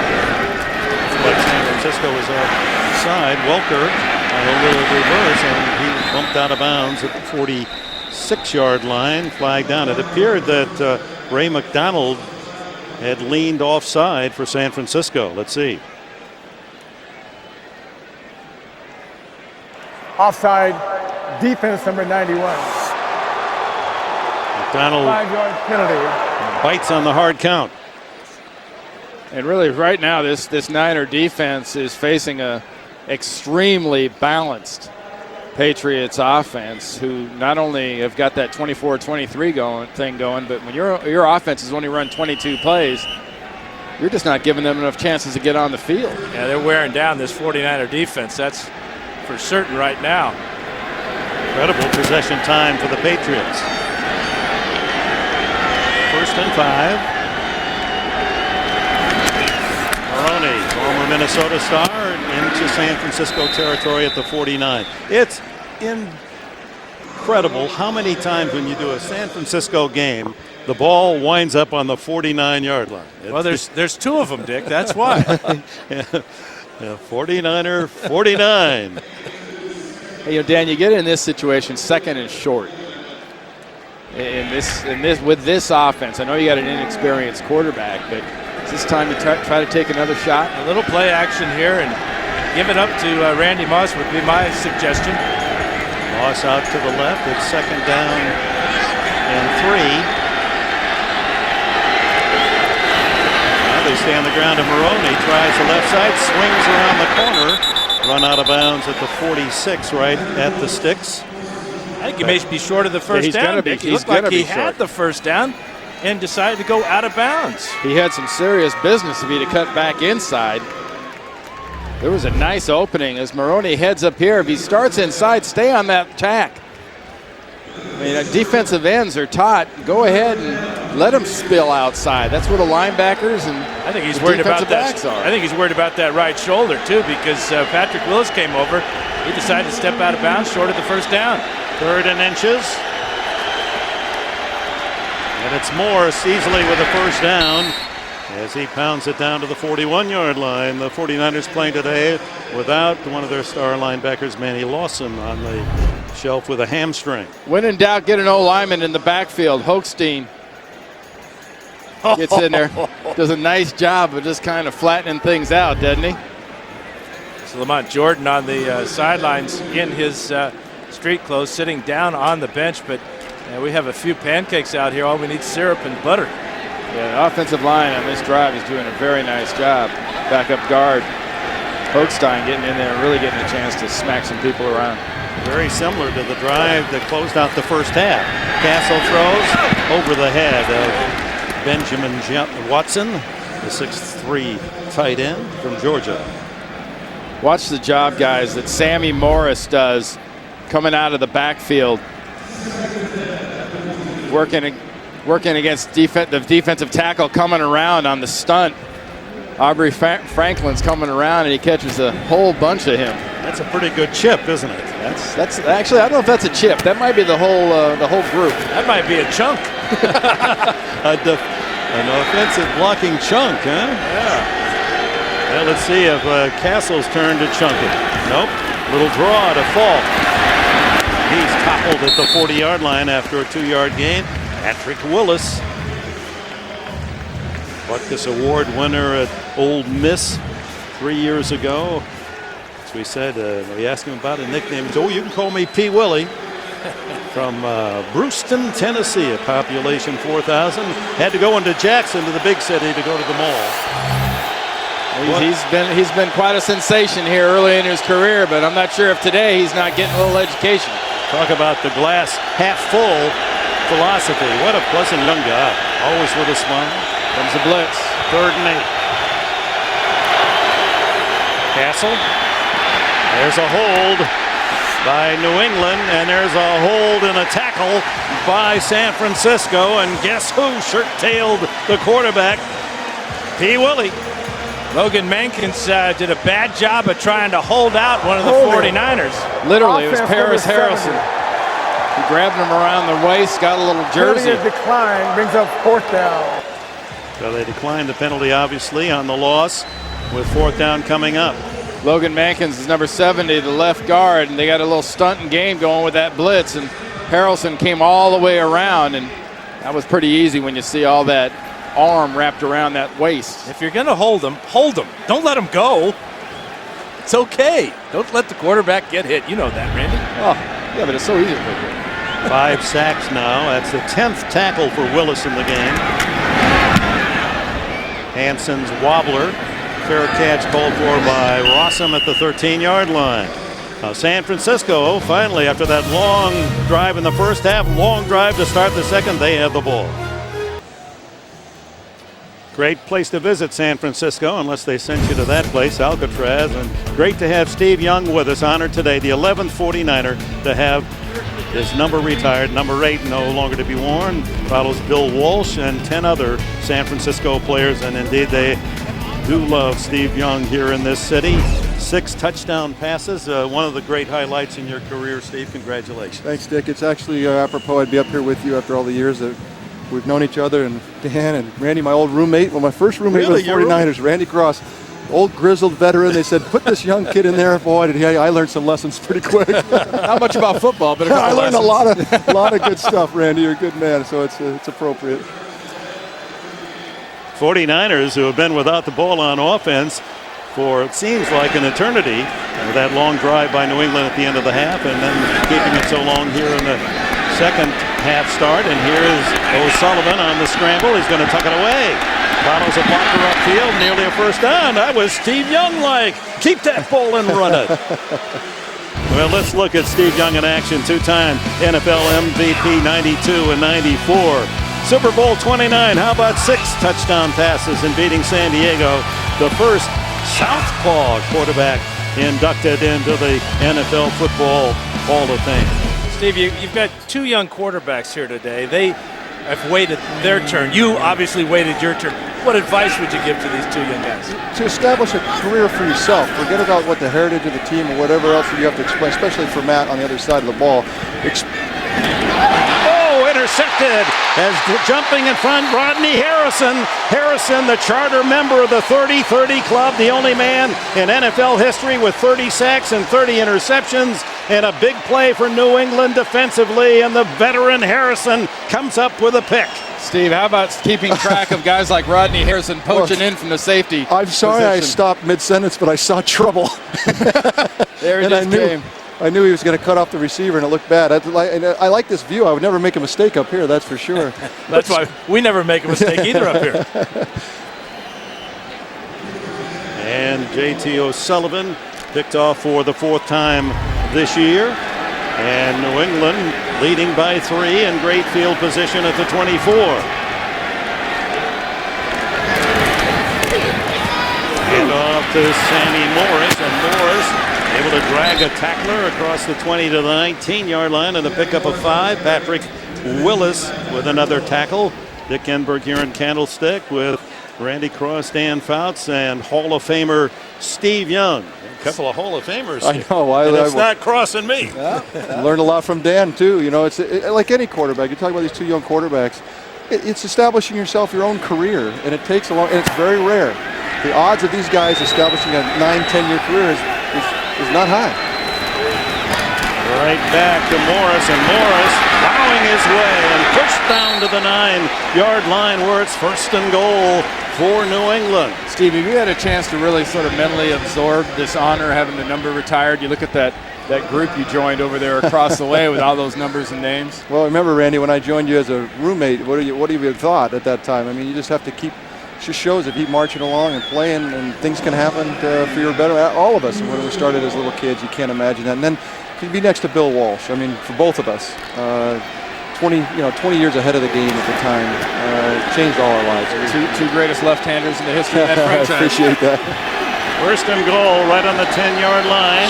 Cassel and the Patriots trying to convert the interception into 7. On a blitz, he throws complete to Falk. Kevin Falk can't get in the end zone, but he's down to the 1-yard line where it'll be 2nd and goal. You talk about a maturing quarterback. Matt Cassel stands in here as Takeo Spikes comes with a left hand and pops him right in the chops. He gets the ball off to his receiver, sets him up inside the 5-yard line. That is a quarterback maturing. And Steve, no flag on that. I thought you weren't allowed to hit the quarterback. Yeah, they're trying to. I think they're allowing people to play a little bit more, which I don't mind actually. I think Dan and I both would agree that at some level it is a football game. You gotta let guys play. Russ Hochstein now is the fullback in front of Sammy Morris. Fake to Morris. Cassel, touchdown, Benjamin Watson. Was he? No, he was off the end line. Got only 1 foot down. He was open. Well, Steve Young is also. Now we're going to go back to this replay. Well, just look at the backside as this comes down. Watch Ben Watson. You want to get Benjamin Watson 2 feet. You got this one's got to go in, and that one's got to go in. Pretty easy to understand. Both out. Right back to Morris, and he doesn't get in. So now it's 4th and goal at the 1. What does Belichick do? Fantastic play by Franklin as he went low, got that penetration, and before the running back could even get started, Franklin down on the ground, but his teammates have got to tell him that was a heck of a play.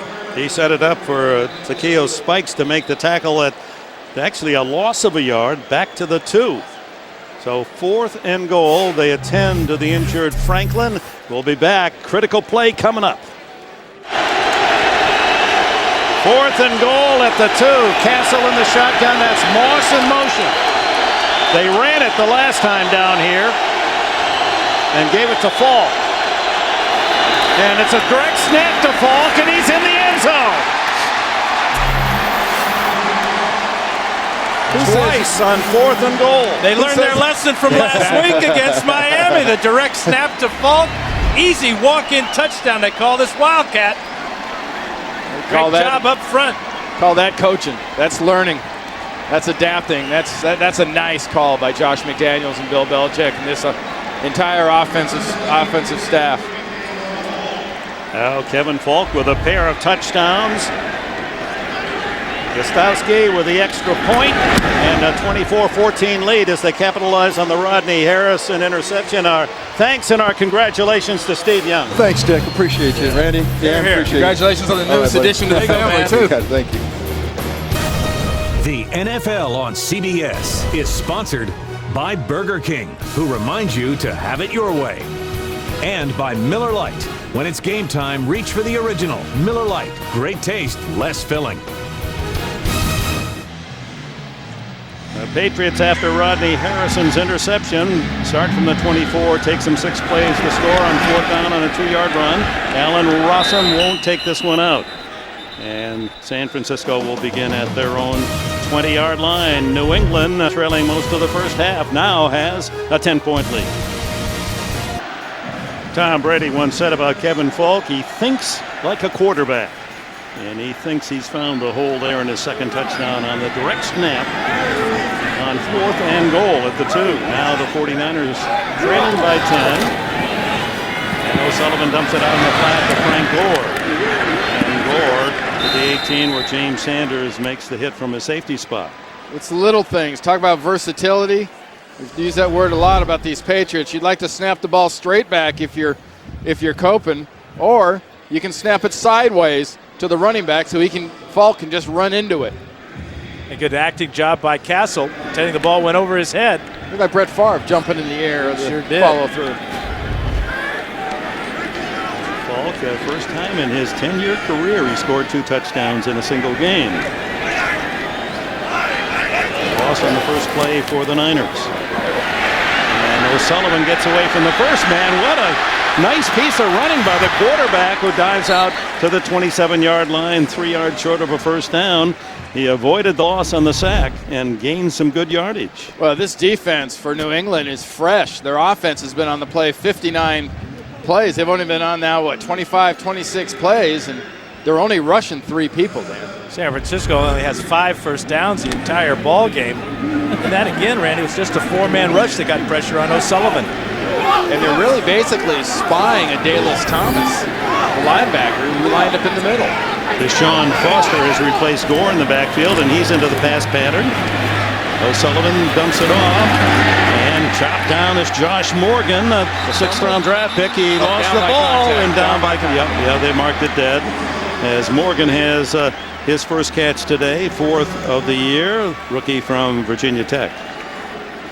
See how close this comes to being knocked out before he goes down, but that elbow's down. That's a good call by the officials. 1 elbow equals 2 feet or something like that, or a knee and an ankle.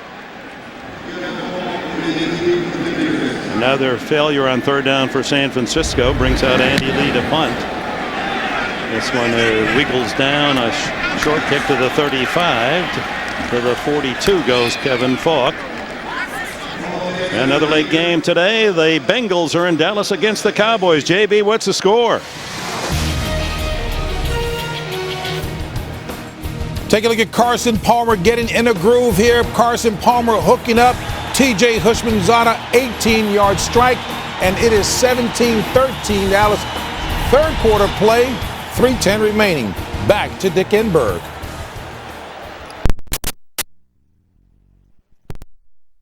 Deficit. It's 2 road games in a row, once in New York and now in Dallas. 2 big NFC East teams. Cincinnati's played better against the good teams than they have against the bad teams. The Giants had to go into overtime to beat them. Quick little screen out to Welker, and he's got a blocker at the 50.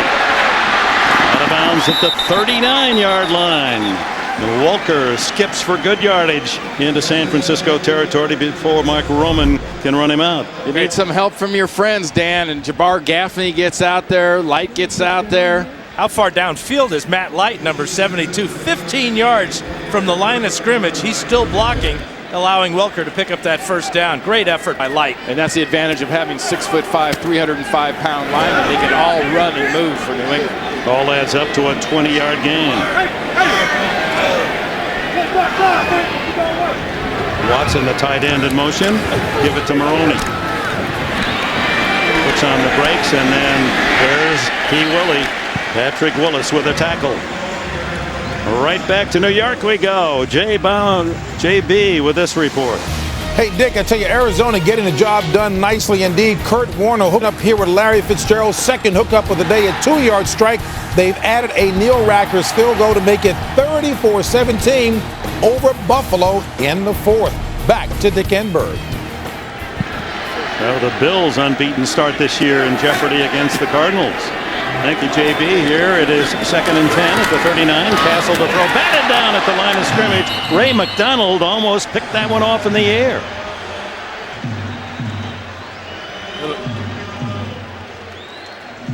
That was Logan Mankins he was kind of tussling with, because he lines up right over here.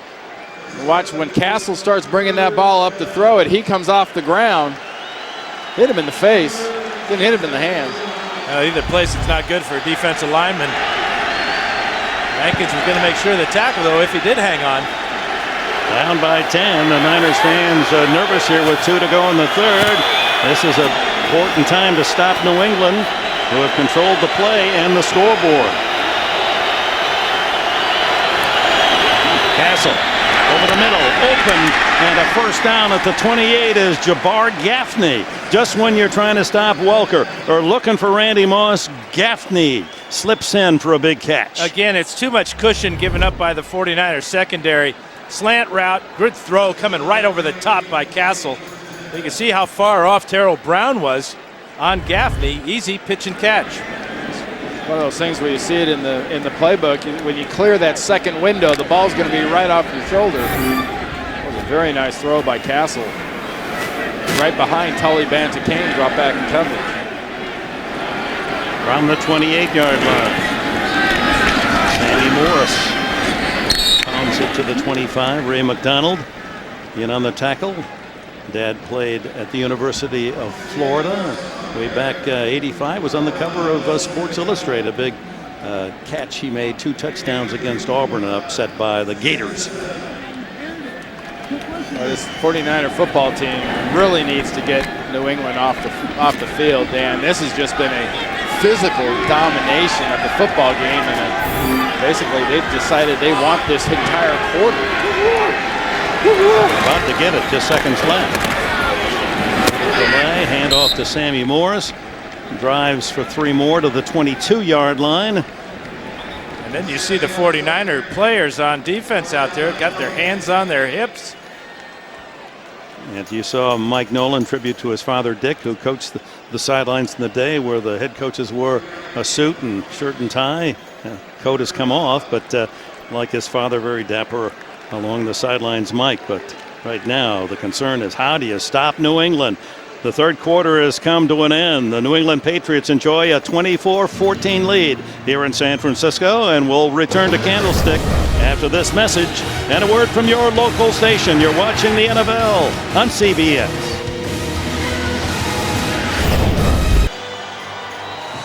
can't beat the suits. Talking about Mike Nolan, but Nolan and these 49er fans trail by 10. New England has the ball at the 22 of San Francisco. Third down, a long 4. Open the fourth quarter with Randy Cross and Dan Fouts, Dick Enberg at Candlestick in San Francisco. 49ers once led 14-7. Now 24-14, 17 unanswered by the Patriots, and they're hungering for more. Cassel. Ooh, almost intercepted and then almost deflected to a lineman. That would have been eligible after touching San Francisco downfield. That's a beautiful job by Justin Smith. He of the constant motor, as well as Lewis coming in on that blitz right behind him. Trying to throw it through that sea of arms right there between 94 and 32, Lewis. Finally, the 49er defense rises up and stops this Patriot Express. 40-yard attempt by Gostowski as he goes for 16 in a row.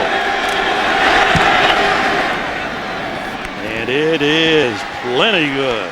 Boy, he's got a strong leg. Patriots build their lead to 13.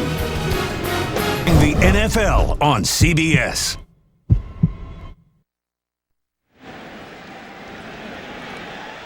New England settling for the field goal. 40 yards from Gostowski, who has it teed up, and his long kickoffs have denied Rossum a chance for one of his patented returns, the only man in NFL history to run back 4 kickoffs for touchdowns with 4 different teams. 6 yards deep, and again, Gostowski takes that weapon away from San Francisco. A reminder, Thursday on CBS, the wait is over. Brace yourself for the unforgettable season premiere that you won't want to miss. CSI returns Thursday at 9, 8 Central here on CBS.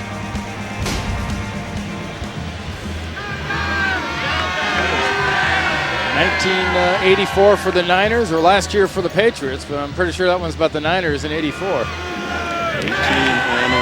a Super Bowl win, and of course last year it was the Patriots trying to go the perfect 19-0 and denied by the Giants in the Super Bowl. Only the 6th play of the second half of this 49er offense. Sullivan under pressure. That's not the way Mike Nolan wants his team to gain yards on offense. A 5-yard scramble by the quarterback. 49ers have now run 28 plays as we start the fourth quarter. Not a good sign when your team has given up 27 points. They only have 5 first downs. I mean, when they started off, it was in those big chunks that Mike Nolan had talked about Friday. Here's a direct snap to Frank here's Gore that here. Formation. Gore with 3 wide receivers left, and Gore in the Wildcat version for San Francisco. And Gore pounds it out for a first down. A 7-yard pickup. Rodney Harrison with the tackle.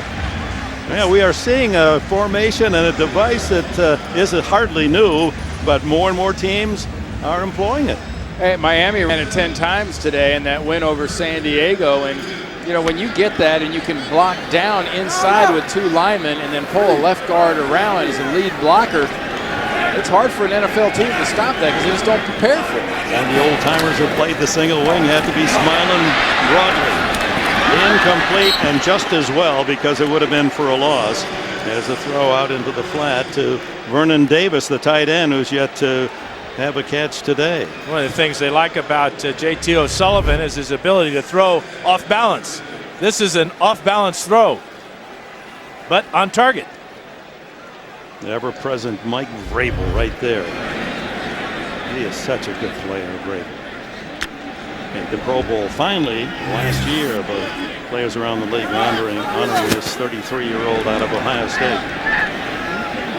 That first down that Gore got out of the Wildcat is the first down since the first quarter for San Francisco.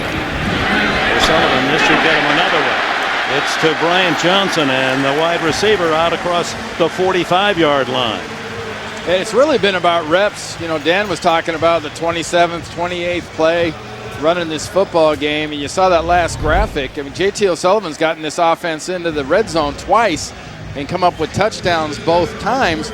They just flat have not had the ball enough and really stayed on the field. They've been so bad on third down, they haven't continued their drives. Hardly broken a sweat on offense. Johnson's first catch, good for 14 yards in the first down. It's Walker, the tight end, in motion. Sullivan throws to the sidelines and complete to Walker. Knocked out of bounds at the 46. Gain of 8 on the play. That was an impressive play by Walker because he saw his quarterback in trouble, and instead of quitting on the route, came back to O'Sullivan. Gave him a nice big target, stepped out of bounds, moved the chains a little bit, moved the down marker at least. How hard is that for a right-handed quarterback running full speed to the left and throw with that kind of accuracy? That's one of his strengths, is throwing on the run. He's a very good athlete. We've seen him run the ball well today. It's a tough throw. First 4 years in the league, J.T. O'Sullivan didn't throw a single pass. Threw only 26 times last year in Detroit. He knows how to hand off, however, and playing Gore slashes to the 41-yard line and a San Francisco first down. That's 3 in a row on this drive. Just stay on the play, on the field, and keep making plays and keep making first downs if you're this 49er offense for a lot of reasons. Obviously, that's the general idea of an offense. And secondly, you've got to have your defense get a little rest. Every one of their defensive players is, I think, sitting on the bench trying to, I mean, they are gassed from being on the field as many plays as they've the Patriots have just substituted 5 defensive players, trying to keep them fresh. That's Bruce, the veteran, in motion to the right. Sullivan. Now he runs it. Bruschi chases him out of bounds. Boy, he was right on O'Sullivan's heels all the way to the sidelines, Bruschi. Yeah, the native San Francisco attended Marina Junior High on the corner of Chestnut and Fillmore. Wasn't a 49er fan. He said his bigger brother likes the 49ers. So I took the Cowboys. The usual contentious sibling relationship. A lot like Hines Ward, because you generally don't find too many instances that Teddy Bruschi's not smiling. Now, Hines is usually smiling at somebody else's expense. Bruschi's smiling because he loves the game. Sullivan flips it into the into the arms of Arnaz Battle, and he tried to run before he'd pulled it in. Yeah, he was thinking he was short of the first down marker. He was going to turn that corner and pick up the first down. First things first, though, Arnaz. Good protection this time. This ball is right on target. You can see the head turn up the field. Drop pass for 83. Well, you see that stripe of the helmet just suddenly just disappeared. He's concentrating on that ball. So 3rd down and 8, the call here for the 49ers and O'Sullivan. They might think about using 2 downs to pick up this first down. Trailing by 13, 11 minutes left, plenty of time here in the 4th. O'Sullivan goes deep for Battle. Incomplete. And a flag down, 2 of them, and they're going to call a penalty against Brandon Merriweather, the second-year D-back from Miami of Florida. I think it's the arm bar that they're going to call as he's grabbing and pushing. He hooked the arm of Arnaz Battle. There's the arm bar, which is usually across the guy's chest. Defense number 31. The spot of the foul, automatic. Well, that's a big call on 3rd down and 8. Well, it wasn't so much the arm bar, it was more of the arm grab. Look at the left arm. Now, usually that left arm should be across the numbers there. It should go across the chest. He just grabs the right hand, and the right hand can't come up. The officials aren't blind. Well, sometimes they are. Not that time, though. 31-yard interference call gives the 49ers first and goal at the 8. O'Sullivan wanted to go right, coverage there. Scrambles left. He's done a good job of that. Now throws underneath or throws it away. So 2nd and goal. Yeah, I know he's wearing number 14, which was Y.A. Tittle's number. He's looking a little bit like number 10, George Myra, at times. Does he got flip-flops on? He's scrambling, though. Oh, he is moving it around. I mean, he was throwing that one, and smartly so, as he got out of the pocket. It was a toss-up between who was most eligible, the lady sitting in the 3rd row or our camera guy, Keith, who's on the lift on the sideline there, on the sideline cart. Keith's got bad hands, though. Yeah, that's true. Great fingers. Gore now in on 2nd and goal.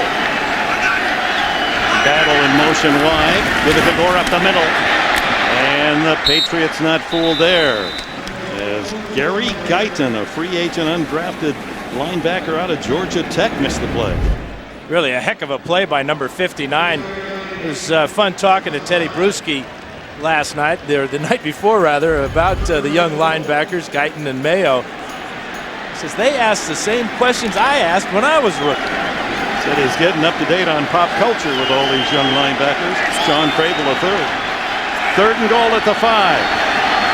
It's 3rd down, but you're going to take 2 shots here. Sullivan to the end zone. Touchdown! It's Isaac Bruce again, his 2nd today. Well, he really worked hard for this one, too. He went all the way across the field, got inside the cornerback there, Deltha O'Neal, number 88. In motion, O'Neal's got outside leverage on him, but that's not where Bruce is going. He's going to take the back of the end zone. Touchdown. That's like stealing. I mean, O'Neal never got within 3-4 yards of him. Yeah, I'm not sure what he was thinking, although Bruce did catch a touchdown to the corner earlier in the game.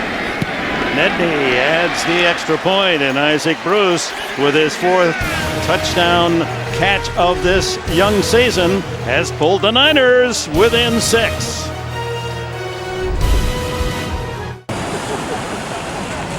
That's not a bad spot to celebrate your wedding, the Golden Gate Bridge, and duck the tidal wave.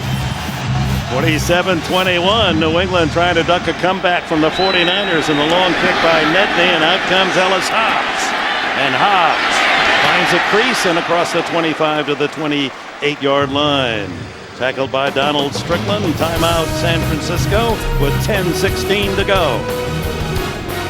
Cincinnati and the Jets in action. Trailing by 6, San Francisco's defense trying to stop Matt Cassel in New England underneath the Walker. And Walker belted down, but not until he has another New England 1st down across the 40-yard line. I think part of what makes Wes Welker so much fun to watch once he gets the ball, Dan, is there's not a whole lot of baloney about him running. He catches that thing and he goes right up the field. He's full speed from the snap to the whistle. And when he gets that ball, he knows the direction of north and south. That's 4 straight games now. Walker with 6 catches or more, 26 on this season in just 4 games. Niner defense has to get the ball back for their offense. Holstein in the backfield here on 1st down, and Sammy Morris, following the big lineman's block, gets a couple. Yeah, Dick Nolan talked to us, or rather Mike Nolan talked to us yesterday about this game for his team. He's not sure what type of team he is. He knows they're 2-2. They may be a 500 team, but this is a coming-of-age game for the 49ers. Well, it's a coming-of-age opportunity, that's for sure. Yeah, with 9 minutes to go, the time is now. You're gonna stay on soft foods, or you actually get stuff you can chew on after this. 3 watch to the left with Moss way out to the left, and Morris now empty backfield as he swings out to the right side. Throws over the middle to Welker, and Welker short yardage, 2 yards shy of the 1st down at the 48-yard line. Here's a look at the NFC West with Arizona and San Francisco starting at 2-2. Arizona was winning last we noted. Seattle defeated again today. Arizona leads 41-17, so 49ers apparently will need a victory to stay in a tie for 1st in the West. And a familiar junction point for these 49ers. Started 2-0 last year, hit a rough spot. They lost 8 in a row last year. They need a confidence builder. Walker, the slot machine, is to the right in that slot with 2 yards to gain for a 1st down. Morris, the running back. Cassel to Moss. 1st down, and had he turned sharply upfield, Moss could have gotten a lot more. But he's got the 1st down at the 49er 44. Again, it's just a quick out route by Moss, and the secondary just lets him go. They're in a zone coverage that time, but Strickland turns him loose on the outside, and there's that stepping out of bounds that perhaps he wasn't quite aware of how close that out of bounds was. That's his 5th catch, but his 1st in the 2nd half. He's over 100 yards with that 66-yard bomb touchdown earlier. Handed off to Sammy Morris, and Morris with Lamont Jordan injured in the 1st half, getting a lot of the heavy duty. In the AFC East, Buffalo apparently on its way to the 1st loss of the year. That'll leave only Tennessee unbeaten in this young season. New England trying to stay in touch with the Bills at 3-1. Well, coaches like Mike Nolan, coaches all over this league like to chop these years up into quarters. They like to take them and section them out.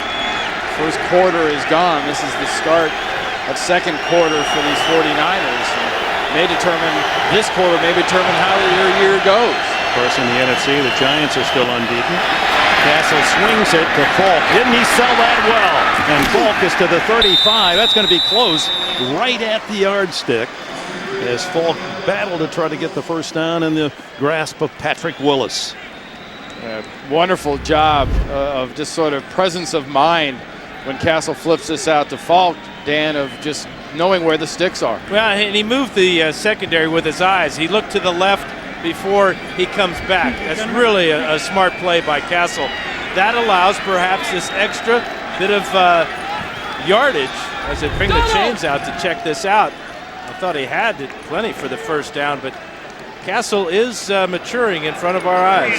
And another example of a Patriots offensive lineman getting out and throwing a heck of a block. Billy Yates got out there and got a block on Clements. So by about a half a foot shy, fourth down coming up, and the speed of linebacker Patrick Willis getting wide enough to get a hunk of Falk and deny him the first down. Look at that, 16 tackles for Willis. Unofficially last year, he set an NFL record. Unofficial, 226 tackles as a rookie. He's well on his way. You add that number to the 43 he came in, and you can see he's right on track. Well, this coaches say it's way too soon. He's only in his second year, but if he stays healthy with his talent and desire and coachability and wanting to be better, that here's a man, you look ahead 10 years, we might be talking a future Hall of Famer. Third in inches at the challenge flag by Bill Belichick's thrown. He's going to argue the spot, perhaps. I think it's well worth the challenge. It sure looked like Falk was the ruling twisting on the field with is that that the ball. runner was down short of the line of the game. It's being challenged by New England. The other thing this challenge does is it gives your offense time to rest for this important third down. But the Niners get rest too on defense. They haven't had much of that.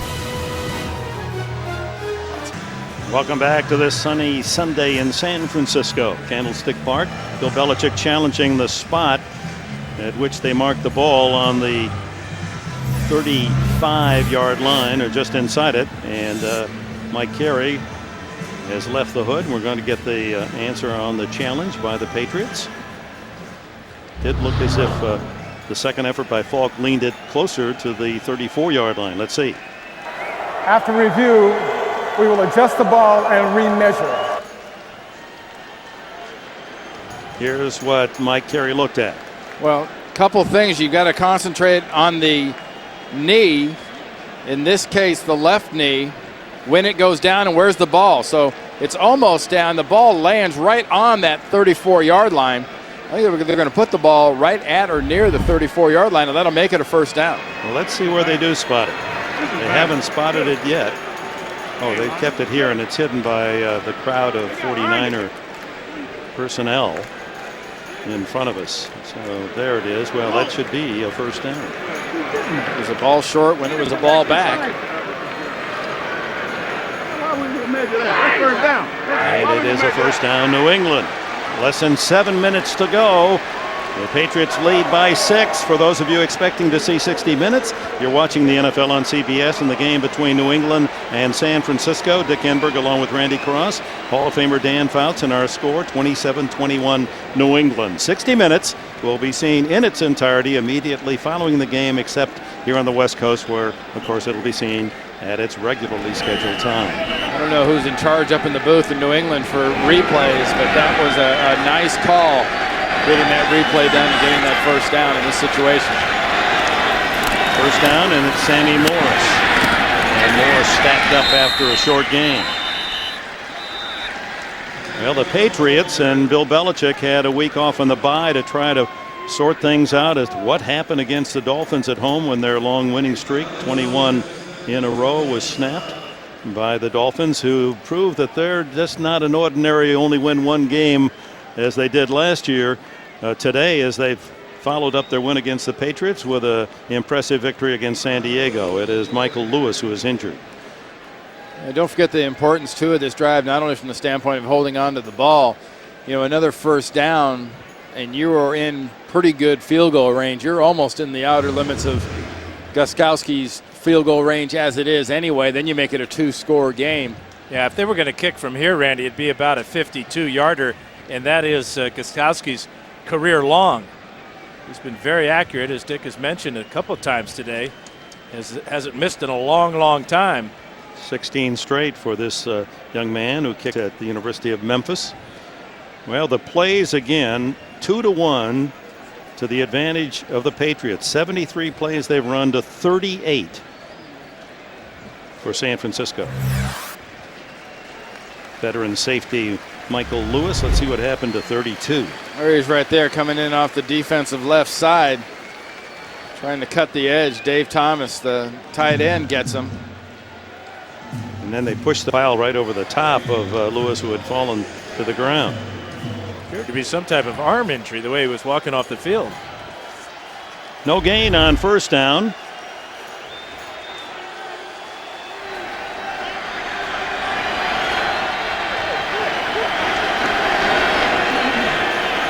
Too wide right, too wide left for Cassel. Deshaun Goldson, the rookie, has replaced Lewis. The throw incomplete. Tried to throw off balance off the wrong foot to Randy Moss. As Cassel bought time, he was close to going down in the 6th sack of the game. Yeah, they really got lucky, Dan, because Jabbar Gaffney was open. He was coming open, but Cassel couldn't see him having to step up like that. Well, the pressure of Takeo spikes right up the gut on the blitz forced Cassel to move.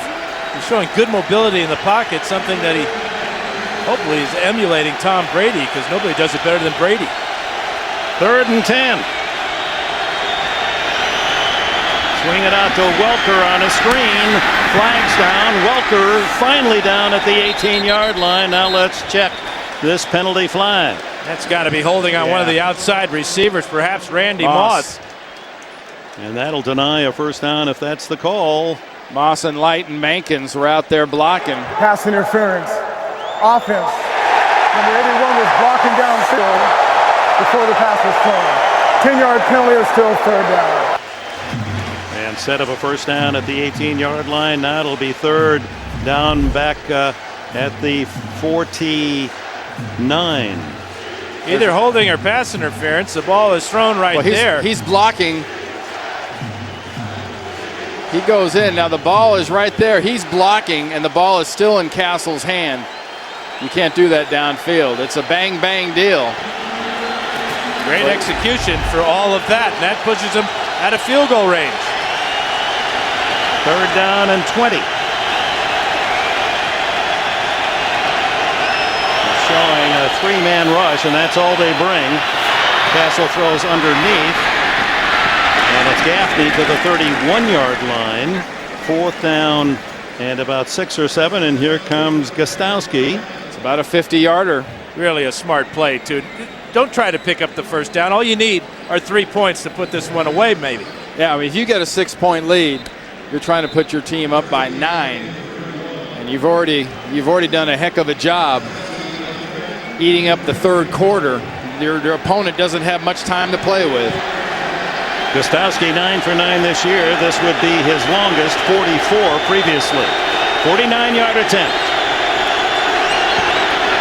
Plenty long and plenty good. Right down the middle. And Gostkowski continues his perfect field goal percentage of this year and now has 17 straight.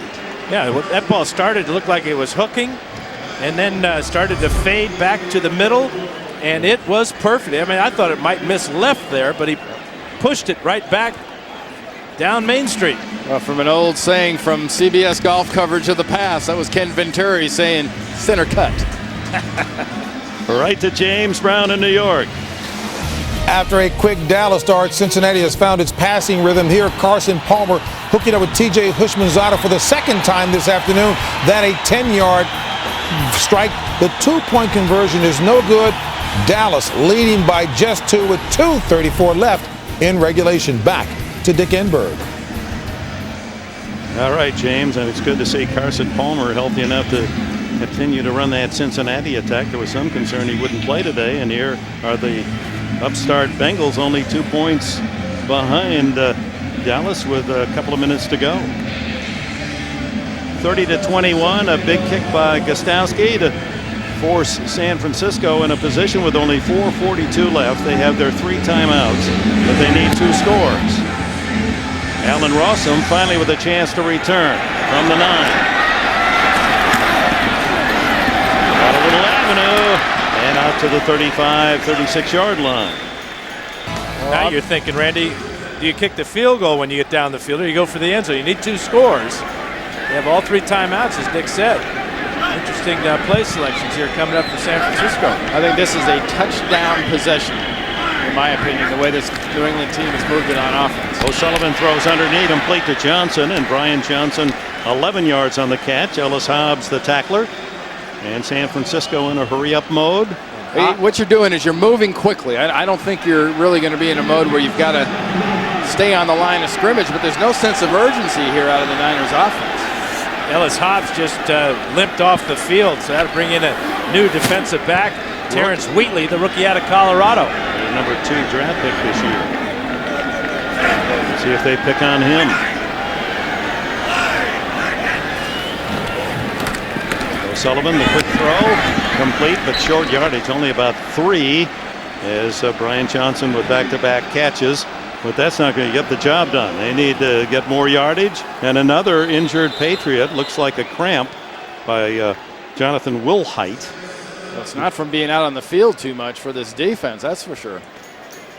So Bill Belichick with injuries and exhaustion, having to go with 2 rookies at the corner, Terrence Wheatley and Jonathan Wilhite. 60 minutes right after the game, except here on the West Coast. Stay with us as New England with a 9-point lead. San Francisco just 3:45 to try to catch up. And remember, Joe Nedney has a big leg. His career long is 56 yards. So if you're thinking about conserving time and getting one of those 2 scores you need, you might think about putting Nedney in position here real quickly. Well, I think you definitely have to maybe change your tack a little bit, though. If you're Mike Martz's offense, you need to start calling more than one play in the huddle and quit huddling up a little bit and have more of a sense of urgency about getting to the ball, getting these plays run off, and trying to conserve some of this time. You've got timeouts.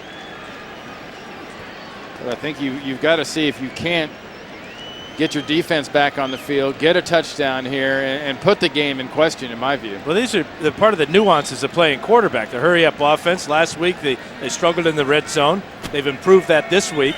But this is all new for J.T. O'Sullivan. Does not have any experience at all when it comes to going down, getting a position, and winning a ball game. This is the ultimate pelts on the wall situation of a football game. Until you've done it, you don't know how to do it. Good news for the Patriots. Ellis Hobbs is back in. He's playing on that defensive right corner. That ball batted right out of O'Sullivan's hands as he tried to go to Arnaz Battle on a flanker screen. Well, they'd actually set up a pretty nice looking play. Trying to go off here to the left, and you get your offensive line out in front of it. Get Joe Staley going, and the ball is completely short-circuited by batting it down. Dallas Thomas, how many times have we seen him do that? He's one of those, you look at the flip card, it says he's 6'3", but he's got the wingspan of about a 6'6" player. So 3rd down and a short 8 for O'Sullivan and the 49ers at midfield. Here comes the blitz.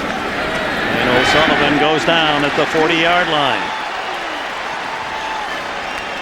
4th down now and a bunch as Dallas Thomas has his 3rd sack of the season. You know, rolling the quarterback out is not really part of Mike Martz's offense, but the 49ers have had trouble last couple of weeks protecting the quarterback against a 4-5-man rush. Now 4th down, and like you said, I mean, it's been a matter of getting in and putting the face pressure on J.T. O'Sullivan, and expect more of the same here. Make him want it to Dallas Thomas over the right guard. Need 16 yards or more just to keep it alive. Pretty tough call, and now running against his throwing arm. O'Sullivan throws, and it's a pick for New England on the deflection. It is Deltha O'Neal who comes up to the ball. Rodney Harrison, I believe, was the man who deflected it, and high in the air, and Deltha O'Neal in the right spot for his 32nd career interception, his first as a Patriot. Dan, how about the way this rush comes into JT O'Sullivan, and they force him that way. They force him against his arm, and they won't let him go right. They've done that so many times today where he's had to be avoiding the defensive line, running to his left, and it's just an impossible throw to try to complete. But it's an unusual veteran play, Harrison and O'Neal. I guess the temptation too great if he just lets that ball drop incomplete. New England gets the ball about 20 yards farther upfield. But they do have the ball at their own 38. And there are performance clauses involved sometimes. Players pay attention to stats. I don't know about those. To the 44. Well, meanwhile, Cincinnati and Dallas down to the final seconds, perhaps. What's going on, JB? Hey, Dick, take a look here at how Dallas is getting it done. 1:52 left in regulation. Tony Romo hooking up with Patrick Creighton. Creighton's first catch of the game, 15-yard pass play. Dallas goes out ahead, 31-22, 1:52 left in regulation. Back to Dick Enberg. The Cowboys, JB, leaning on a 4-1 start, but a tough test against Cincinnati at home today. And here San Francisco threatened to make it difficult for the Patriots back-to-back games. They had a 14-7 lead after the opening quarter, but New England has allowed only one touchdown since. After the game, of course, 60 minutes as per usual around the country, except here on the West Coast. Hey, Dan, would you call this like a brutally efficient job by New England's offense? I think it's been very efficient. Cassel has managed the game. I hate that term, but that's exactly what he's done. Well, as you saw, New England's never come west and left for a win and celebrate a win against San Francisco, but all those 4 games before, Bill Belichick took over on the sidelines. Timeout, San Francisco. Well, and they not only are now out here for the next week, they go down to San Diego for the next game against a really desperate Charger team who sits in a tough spot, 2-3. New England after this will be 3-1. That'll be on Sunday night, and as Teddy Bruschi told us a couple of days ago, he said, I've never been away from my family more than 4 days. Here we're going to be on the West Coast for 11 days as New England will stay here. We'll train at San Jose State and then go down south to play the Chargers next Sunday night. Yeah, this really is the test of the theory. It's not this game, it's this next week. And there are their games coming up. The Patriots at San Diego, Denver and St. Louis at home. Then they go to Indianapolis, a big game.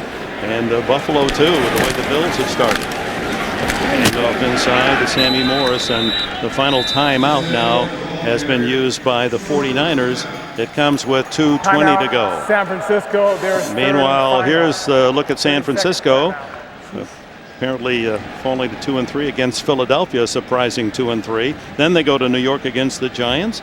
Seattle at home, and then that bye is always welcome. Perfect spot in the middle of the year before they go to Arizona. And Arizona's Cardinals have taken over perhaps the lead in the NFC West as they had a big win today. And I know, Randy, you don't want to see that Philadelphia-San Francisco game. Wasn't that the 40-8 game that turned things around for San Francisco? Yep. Well, the 49ers will apparently get the ball here, 4th and 1. Chris Hansen into punt for New England. You remember the whole idea. I mean, New England comes to town. It's a flying circus. The Niners come to town. People look at it as a chance to win a game. Until they can win one of these types of games, they'll keep looking at it. Hansen off the side of his foot. A terrible kick. There's that shank you called for earlier. And let's see where they mark it. That's going to be a very short kick. All the way out close to the 30-yard line. 28 they'll mark it. And here's our lineup tonight. As usual on Sunday night, it all starts with 60 Minutes, then Amazing Race, Cold Case, and the Unit Base. Needs an ace of some kind in there. Yeah, Unit Base. So we got all that nice rhyme on Sunday night. No timeouts. This is a tough, tall order for any quarterback, especially one with as limited experience as JT O'Sullivan. At least you got the 2-minute warning where you can draw your breath a little bit. It's just a 25-yard punt by Hansen. O'Sullivan on a loose deep defense throws underneath, and it's complete. Josh Morgan's first catch today, and they're trying to steal it from the rookie. Down, they can't get a play off before the 2-minute warning here in San Francisco. The Patriots lead by 9. 21 New England. San Francisco with the ball on first down at their own 45. 2 minutes to go, but no timeouts left for the 49ers. And this is a time if you get in a situation, you kick the field goal and hope you can convert an onside kick. O'Sullivan underneath, complete the battle at the 46-yard line, and a hurry up to the line of scrimmage. Not enough for the first down, shy by a yard. This is tough on a young quarterback O'Sullivan with so little NFL experience. He quick throws it to the sideline, incomplete, intended for Josh Morgan. And again, being chased to the left, trying to make a tough throw. That's a hard enough throw, 20 yards down the field as it is, without having to be sprinting to your left when you're trying to do it. Yeah, there was a day for you, Dan Fouts. Yes, yeah, boys and girls, buckaroos used to scramble to the left. No. No, you don't leave that. The only scrambled I had were eggs. He was a scoocher, Dick. He scooched around the pocket a little bit, lots of time. 3rd and 1. O'Sullivan. Ooh. And there's a flag, a hold as he tried to hit Isaac Bruce. And Ellis Hobbs saw Bruce getting away and may have tugged at that jersey. Pass interference. Offense, number 83.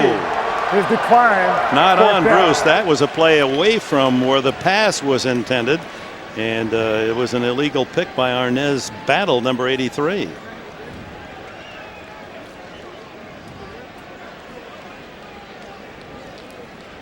Candlestick Park in San Francisco, the scene. Dickenberg, Randy Cross, Dan Fouts. And the New England Patriots, who trailed early 14-7, scored at the end of the first half to take a lead 17-14, and now have built that advantage for Bill Belichick to 30-21. As he's saying, take a penalty. This was for a legal pick by the San Francisco 49ers, who have no timeouts left. Mike Nolan's team in a desperate situation, 1:34 to go. And now they have to absorb a penalty that brings up 3rd down and 11. And he does have a big leg, and he's very good at the onside kick. O'Sullivan down the middle, the battle, and he right in traffic, couldn't bring it in. And Rodney Harrison, you could hear Harrison, I bet, from Battle's point of view, because he was right on top of the receiver. Well, you always know where number 37 is. And there's some great play right there as Harrison came in with his left elbow and knocked it out of the hands of Arnez Battle. So where did he come from, he said. Harrison with a big interception earlier in this second half. His 34th in his career as his brilliant play continues in his 15th season. Well, if there's one guy for New England to say he won't beat me, he won't get this first down, it's got to be Isaac Bruce from San Francisco. They need 11, the 49ers, or this game is all but over. A couple of kneel downs. O'Sullivan buy some time. Will it do him any good? And he throws it away, and that doesn't do anyone any good on fourth down. It's 4th down. New England takes over on downs and will take a hard-earned 3rd victory of the season with it. That was a making your 5th start. Not too familiar with being in. New England's doing a nice job coverage down the field, but do something by the time. Yeah, I'm not sure what it went through his mind there, except he didn't want to get hit anymore. But you got to know the situation. 4th down, you got to make a play, give your receiver a chance to make a catch. Well, the last thing he saw, Isaac Bruce was on the sideline open before he did his little pirouette. A couple of kneel downs for Cassel with 1:21 to go to close it out. And for those of you who are just joining us, here's some of the key plays. Longest play for a touchdown. Cassel, 66 yards to you-know-who, Randy Moss, who cleared his way behind the secondary. There's Rodney Harrison, always around the ball with an interception, then a direct snap to Kevin Falk for a touchdown on 4th and goal at the 2, and then Steven Gostowski with a 49-yard field goal that built the lead to 9 points 50 seconds to go, and Teddy Bruschi and gang ready to take off the wraps and celebrate a win. Executive producer, the NFL on CBS, is Sean McManus. Vice President of Production, Harold Bryant. Today's game was produced by Bob Monsbach and directed by Suzanne Smith. Senior producer of CBS Sports and the NFL Today is Eric Mann. Director Bob Matina. Coordinating producer of the NFL on CBS, Lance Barrow. Coordinating producer, CBS Sports, Steve Karasik. Associate directors of today's game, Jason Ross and Julie Landa. The broadcast associates, Brian Sealing and Daniel Rodriguez. Technical manager, Doug Fleetum. Technical director, Frank Madrose. Audio supervisor, Peter Soltans. And our thanks to Butch Baird, Andy Lopushnik, and our player identification from Michael Burton here in San Francisco.